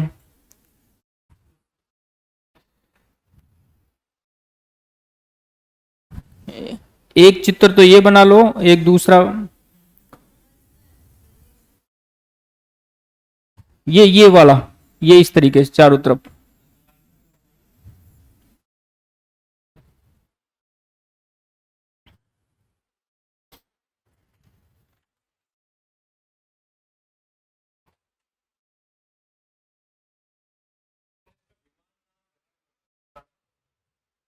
भाषा भाषा का होता है अपना अपना क्षेत्र विशेष में। अब जैसे मान लीजिए कि कई जगह पानी है तो कई जगह उसको दूसरी चीज बोलते होंगे। बोली का होता है ना, वाटर, जैसे आप उसमें जाओगे यूरोप में तो वाटर बोलते हैं, कहीं और कुछ बोलते हैं, वो क्षेत्र विशेष का होता है।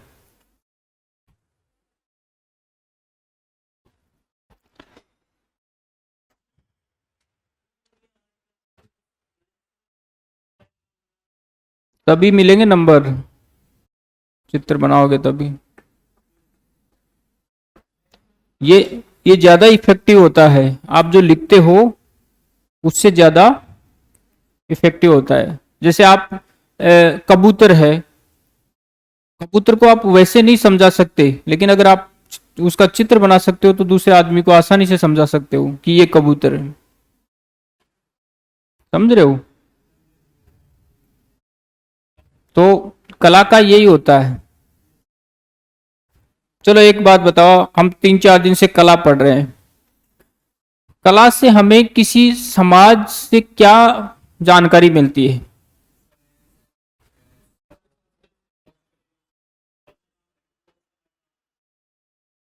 और है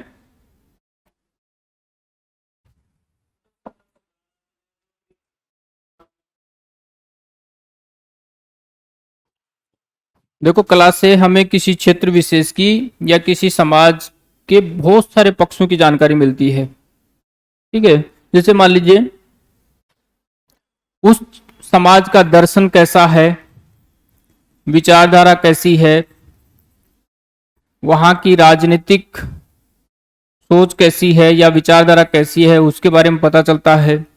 उस समय विशेष की अर्थव्यवस्था का पता चलता है, वहां के धर्म का पता चलता है, कला के प्रति लोगों का लगाव कैसा है, इस चीज का पता चलता है। ठीक है, यानी किसी शासक का या लोगों का जो नजरिया है कला के प्रति, जैसे आप देखोगे कि कई जगह सुंदर नक्काशी वाली चीजें देखने को मिलती हैं, कई जगह साधारण चीजें देखने को मिलती हैं, तो उससे ये होता है कि उस शासक विशेष का या उस समय के लोगों का झुकाव कितना होता है। हाँ, आप अभी के जैसे मान लीजिए हम जीवन के अंदर देखें तो किसी का बड़ा सा मकान है, उसमें साधारण चीजें हैं, ना कोई पेड़ उसने लगा रखा है, ना कोई वहां पर कोई कलाकृति है, ना कोई कला विशेष की चीजें वहां देखने को मिलती हैं, तो उससे उस व्यक्ति के जीवन का पता चलता है। एक व्यक्ति वो है जिसका छोटा घर है लेकिन वहां पर पेड़ भी लगा रखा है, किसी कला से संबंधित धार्मिक महापुरुष की या फिर किसी चित्रकारी से संबंधित चीजें वहां देखने को मिल जाएंगी, तो वो उसका नजरिया या उसकी सोच को दर्शाता है। ठीक है, तो ये समय विशेष की जो कला है, चाहे वो प्राचीन काल हो मध्यकाल हो, तो उसमें शासक की और जनता की जो नजरिया है उसको हम देख सकते हैं, और ये सारे पक्ष उसमें जुड़े हुए हैं। वहां का दर्शन, विचारधारा, राजनीति, अर्थव्यवस्था, धर्म, उनका लगाव। ठीक है, उस समय जो धातु प्रयोग में ली जा रही थी वो सब चीजें पता चलती हैं। जैसे अगर मान लीजिए सोने की मूर्ति बन रही है, सोने के सिक्के बन रहे हैं, तो पता चलता है कि यहां पर समृद्धि रही होगी।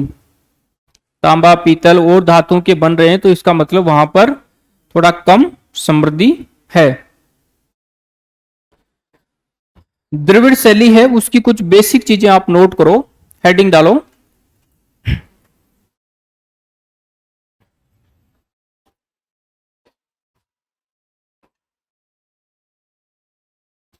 दक्षिण भारत में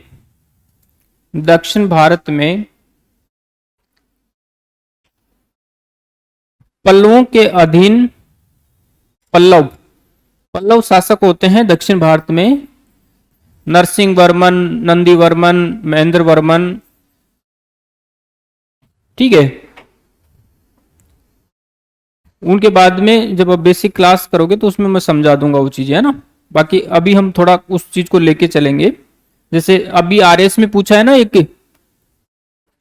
राज सिंह शैली, तो वो अभी हम लोग इसके बारे में पढ़ेंगे। राज सिंह शैली में होता क्या है कि द्रविड़ शैली की शुरुआत हो रही है पल्लवों के समय।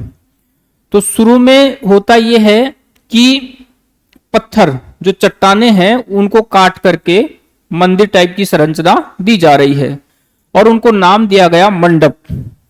ठीक है, तो ये शुरुआत होती है पल्लवों के समय। जब दूसरा शासक आता है तो उसके समय होता यह है कि छोटे छोटे रथ टाइप के मंदिर बनाए जाते हैं अलग अलग देवताओं के। ठीक है, उसके बाद में फिर क्या होता है, ये जो राज सिंह शैली विकसित होती है नरसिंह वर्मन के समय, उस समय ये होता है दक्षिण भारत में जैसे हमारे यहाँ उत्तर भारत में नागर शैली के तहत संरचनात्मक मंदिर बनते हैं पत्थरों को काट करके। राज सिंह शैली में दक्षिण भारत में शुरुआत होती है संरचनात्मक मंदिरों की। तो इस कारण से ये इंपॉर्टेंट है और आरएस में इसीलिए पूछा है, ठीक है, कि दक्षिण भारत में जो शुरुआत हो रही है मंदिरों को संरचनात्मक रूप से बनाने की, या द्रविड़ शैली की शुरुआत हो रही है, वो कब से शुरू हो रही है? राज सिंह शैली से, ठीक है। लिखना, दक्षिण भारत में पल्लवों के अधीन मंदिर निर्माण की एक विशिष्ट शैली, मंदिर निर्माण की एक विशिष्ट शैली विकसित हुई जिसे द्रविड़ शैली कहा जाता है या कहा गया, जिसे द्रविड़ शैली कहा गया।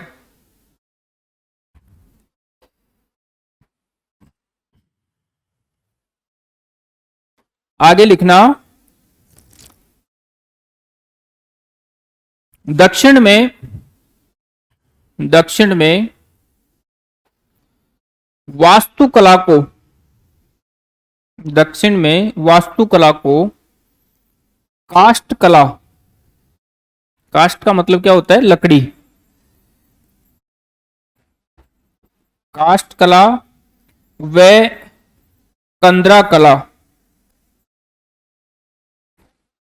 काष्ठ कला व कंदरा कला, गुफाएं, कंदरा कलाओं से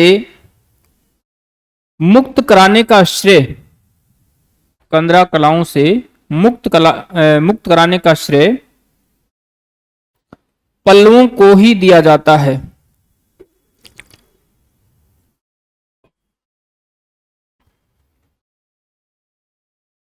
पल्लवों को ही दिया जाता है। देखो थोड़ा सा समझ लो आप, दक्षिण में 3 शक्तियां हैं, चोल, पल्लव और चालुक्य, ठीक है। ये जो चोल हैं इनकी शुरुआत होती है 4वीं शताब्दी में। थोड़े समय ये शक्ति रहती है दक्षिण भारत में, फिर क्या है, इस शक्ति का अंधकार युग शुरू हो जाता है, ठीक है। तमिलनाडु का जो क्षेत्र है जिसको तोड़ मंडल बोलते हैं, तोड़ मंडलम क्षेत्र, वहां पर कावेरी नदी का जो आसपास का कृष्णा कावेरी नदी का जो बेल्ट है वहां की बातें हैं। 4वीं शताब्दी में चोल साम्राज्य की उत्पत्ति होती है, लेकिन थोड़े समय बाद में ये नेपथ्य में चला जाता है। और बाद में 9वीं शताब्दी में, 9वीं शताब्दी से 12वीं शताब्दी तक दोबारा ये अस्तित्व में आता है, ठीक है। और यहां पर राजराजा प्रथम, राजेंद्र चोल और बहुत सारे शासक हैं जो लंबे समय तक शासन करते हैं। और इनके समय में जो चोल साम्राज्य है वो समृद्ध होता है, विकास करता है, ठीक है। लेकिन ये जो 4वीं शताब्दी तक इनका शासन होता है, यहां हमें ये जो मंदिर शैली है ये देखने को नहीं मिलती है। इस शैली का विकास होता है पल्लवों के समय, और ये 6वीं शताब्दी से 7वीं शताब्दी तक,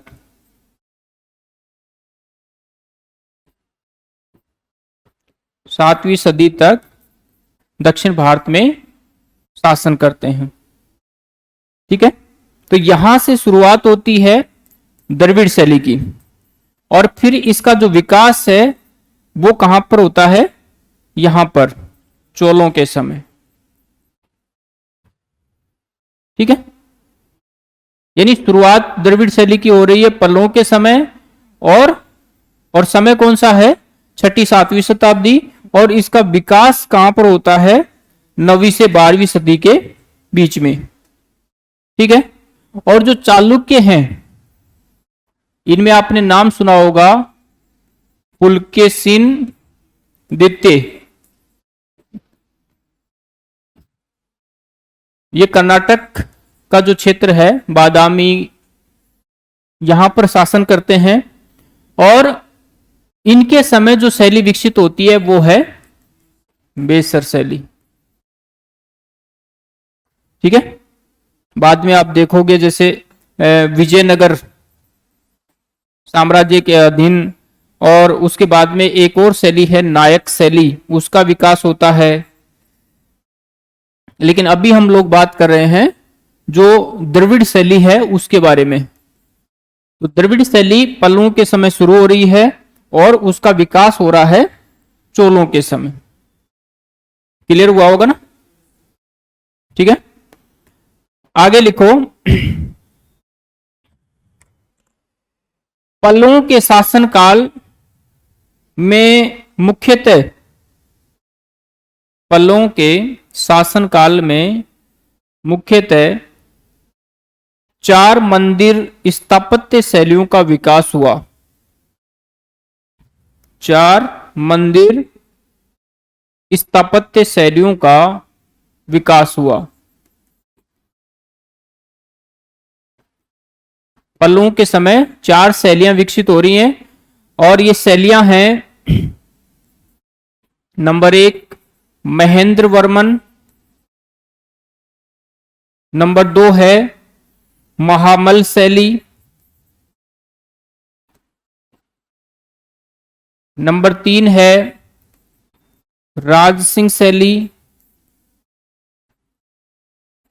और नंबर 4 है नंदी वर्मन शैली। ये 4 शैलियां पल्लवों के समय विकसित होती हैं।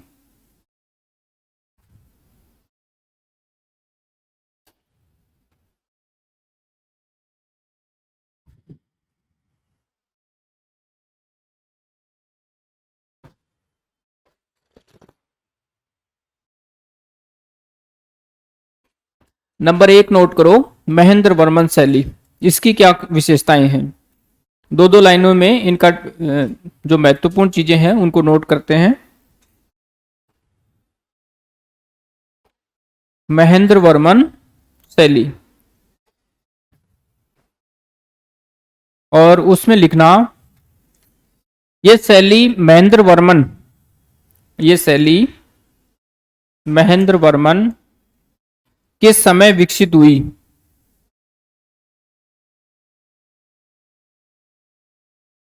महेंद्र वर्मन के समय विकसित हुई। इसने मंडप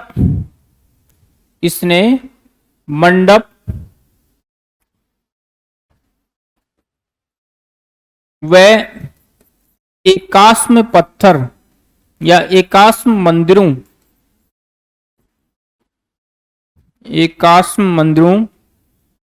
के निर्माण की शुरुआत की।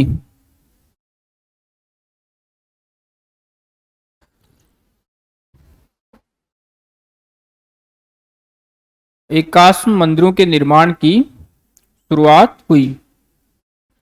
मंडप निर्माण, आगे लिखना, मंडप निर्माण बौद्ध चैत्यों से प्रभावित था। बौद्ध चैत्यों,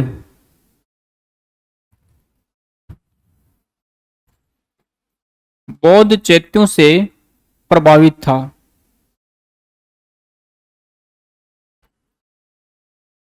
वस्तुतः ये पल्लव वास्तुकला का आरंभिक चरण था। वस्तुतः ये पल्लव वास्तुकला का आरंभिक चरण था। ठीक है, यानी यहां पर हो क्या रहा है, मंदिर बनाने की शुरुआत है और मंदिर जैसी संरचना बनाई जा रही है, लेकिन उसको नाम यहां पर मंडप दिया जा रहा है। यानी मंदिर जो बनाए जा रहे हैं उनको मंदिर नाम नहीं दिया जा रहा है। जो पत्थर को काट करके आकृति दी जा रही है उसको क्या बोला जा रहा है? मंडप। ठीक है, अगली शैली है महामल शैली। तो इसके बारे में नोट करना, महामल शैली, और उसके सामने लिखना शासक हैं इस समय नरसिंह वर्मन, नरसिंह वर्मन प्रथम, नरसिंह वर्मन प्रथम शासक हैं।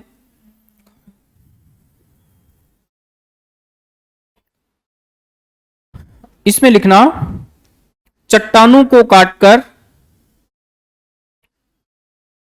चट्टानों को काटकर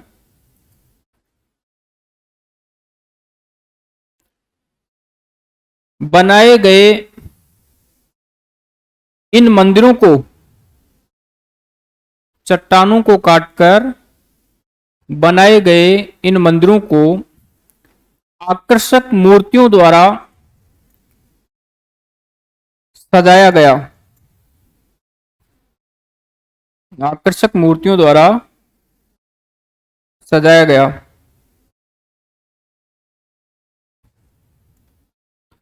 नरसिंह वर्मन, अगला पॉइंट लिखना, नरसिंह वर्मन के शासनकाल में, नरसिंह वर्मन के शासनकाल में मंडप को अलग अलग रथों में, मंडप को अलग अलग रथों में विभाजित किया गया।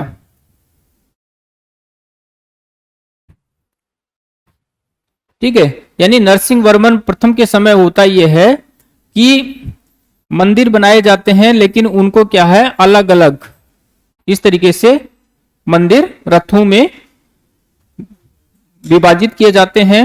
और यहां पर खासियत क्या है, सुंदर मूर्तियां इनके ऊपर बनाई जाती हैं। अब इसी के समय दक्षिण भारत में महाबलीपुरम, महाबलीपुरम शहर बसाया जाता है और उस शहर में 7 रथ, 7 रथों का मंदिर बनाया जाता है। ठीक है, जिसे सप्त पैगोडा कहा जाता है। 7 रथों का मंदिर बनाया जाता है तमिलनाडु का जो महाबलीपुरम शहर है उसमें। ठीक है, और इन 7 मंदिरों को अलग अलग नाम दिया जाता है, जैसे द्रौपदी मंदिर है, गणेश मंदिर है, धर्मराज रथ है, नकुल सहदेव, वलियन कुट्टी। ठीक है, इस तरीके से 7 रथों का मंदिर कहा जाता है, लेकिन इनकी कुल संख्या क्या है, 8 है। समझ में आया होगा? मतलब हम लोग पढ़ रहे हैं महामल शैली, और महामल शैली के अंदर होता यह है कि नरसिंह वर्मन जो शासक हैं वो महाबलीपुरम शहर बसाते हैं तमिलनाडु में, और वहां पर जो चट्टाने हैं उनको काट करके रथ के रूप में मंदिर बनाए जाते हैं, उनके ऊपर सुंदर मूर्तियां बनाई जाती हैं, और जो मंदिर बनता है रथ मंदिर उसको क्या बोला गया है, सप्त पैगोडा। तो यही चीज हमें नोट करनी है, लिखना आगे। इस समय महाबलीपुरम शहर, महाबलीपुरम शहर की स्थापना कराई गई।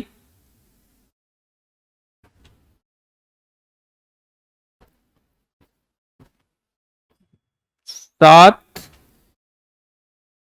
मंदिर, रथों के मंदिर की स्थापना, क्या क्या लिखे,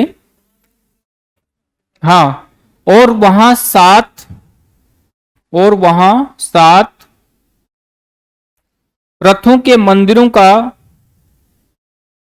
रथों के मंदिर का निर्माण कराया गया। रथों के मंदिर का निर्माण करवाया गया।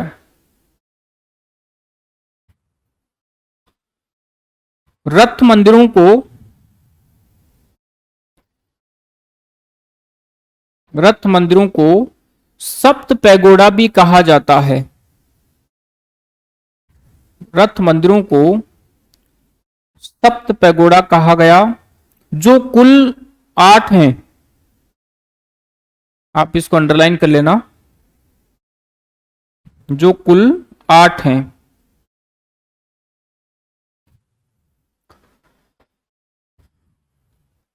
ये नाम है इनके अलग अलग, जैसे नंबर 1 धर्मराज, भीम, अर्जुन,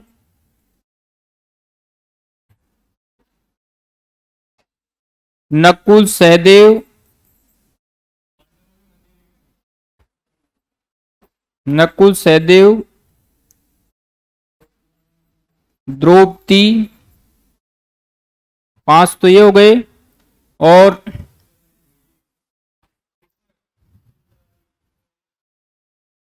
पीदरी रथ, वल्यन कुट्टी,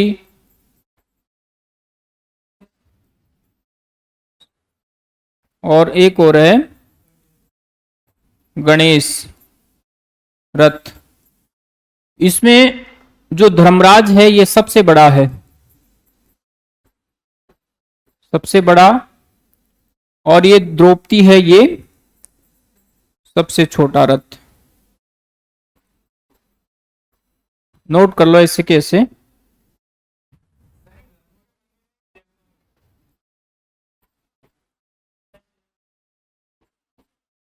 भाई देवताओं के ही हैं।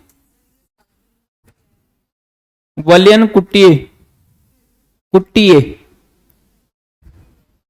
वलियन कुट्टिए।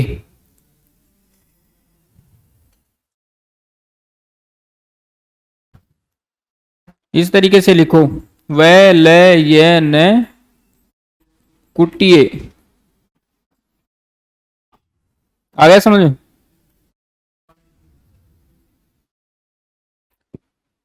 तो ये जो शैली है उसको क्या बोला गया है?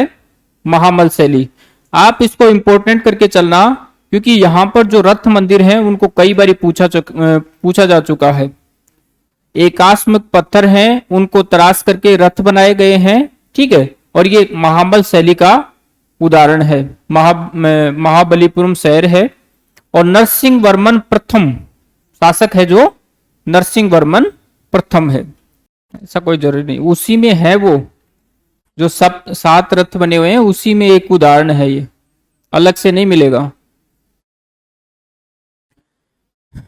आगे देखो, राज सिंह शैली नंबर 3, राज सिंह शैली। और इस समय जो शासक हैं वो हैं नरसिंह वर्मन द्वितीय। राज सिंह शैली और शासक है नरसिंह वर्मन द्वितीय। अब यहां क्या होगा? ये जो तीसरा चरण है मंदिर निर्माण का, तीसरा चरण, यहां संरचनात्मक मंदिर बनने लग जाएंगे, ठीक है। यानी जो गुफाएं या पत्थरों को, एकास्मक पत्थरों को तराश करके मंदिर बन रहे थे, अब पत्थरों को काट करके और संरचनात्मक ढांचे का निर्माण किया जाने लग जाएगा, ठीक है। यानी जैसे हमारे यहां पर उत्तर भारत की बात करें तो जो नागर शैली है उसमें जिस तरीके से मंदिर बनना शुरू हो जाते हैं, उसी तरीके से अब राज सिंह शैली में यहां मंदिर बनने लग गए, ठीक है। तो यहां लिख सकते हो ब्रैकेट में, गुफाओं व कंदराओं से मुक्ति, यानी अब उनको छोड़ दिया जाता है, अब संरचनात्मक मंदिर बनने लग जाते हैं। तो हेड लिखो, इसके समय लिखना, इसके समय संरचनात्मक मंदिरों का निर्माण शुरू हुआ, संरचनात्मक मंदिरों का निर्माण शुरू हुआ,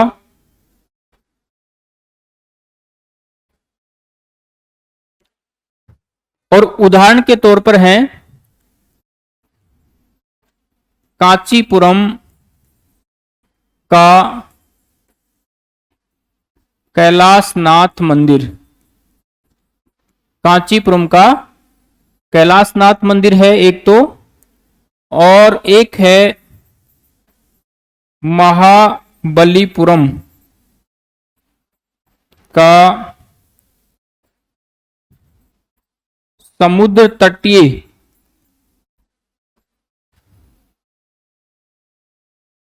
मंदिर। ये दो महत्वपूर्ण मंदिर हैं उदाहरण के लिए। ठीक है, और एक और है लास्ट में नंबर 4, नंदीवर्मन शैली। तो नोट करना नंबर 4 करके, नंदीवर्मन शैली।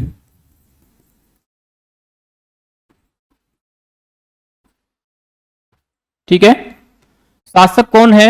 नंदीवर्मन।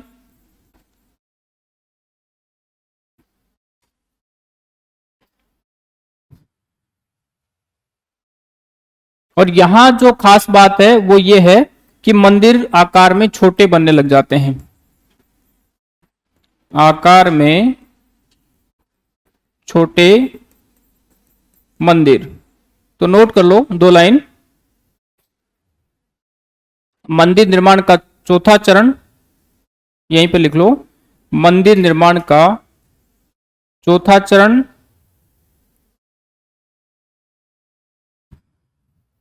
इस दौरान बनने वाले मंदिर आकार में छोटे थे।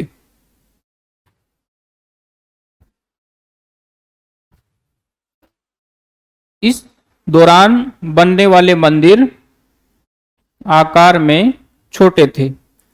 और 2 लाइनें और ऐड करना। विमान और गोपुरम के निर्माण,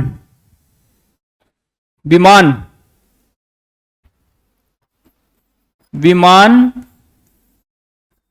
और गोपुरम के निर्माण पर जोर दिया जाने लगा।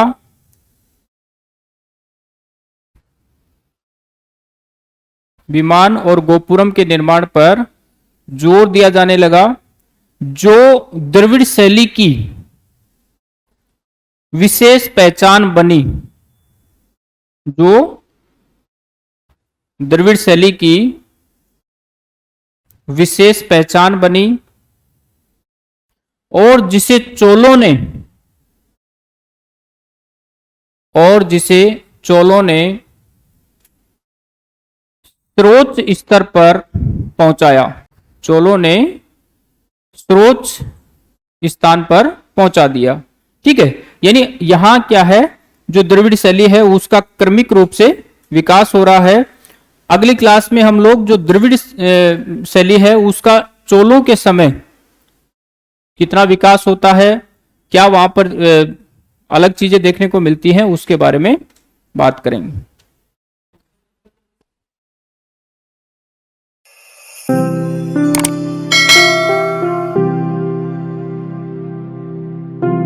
अधिक जानकारी के लिए संपर्क करें पतंजलि, रिद्धि सिद्धि चौराहा के पास, गोपालपुरा बाईपास, जयपुर। कॉल करें 72406 72406।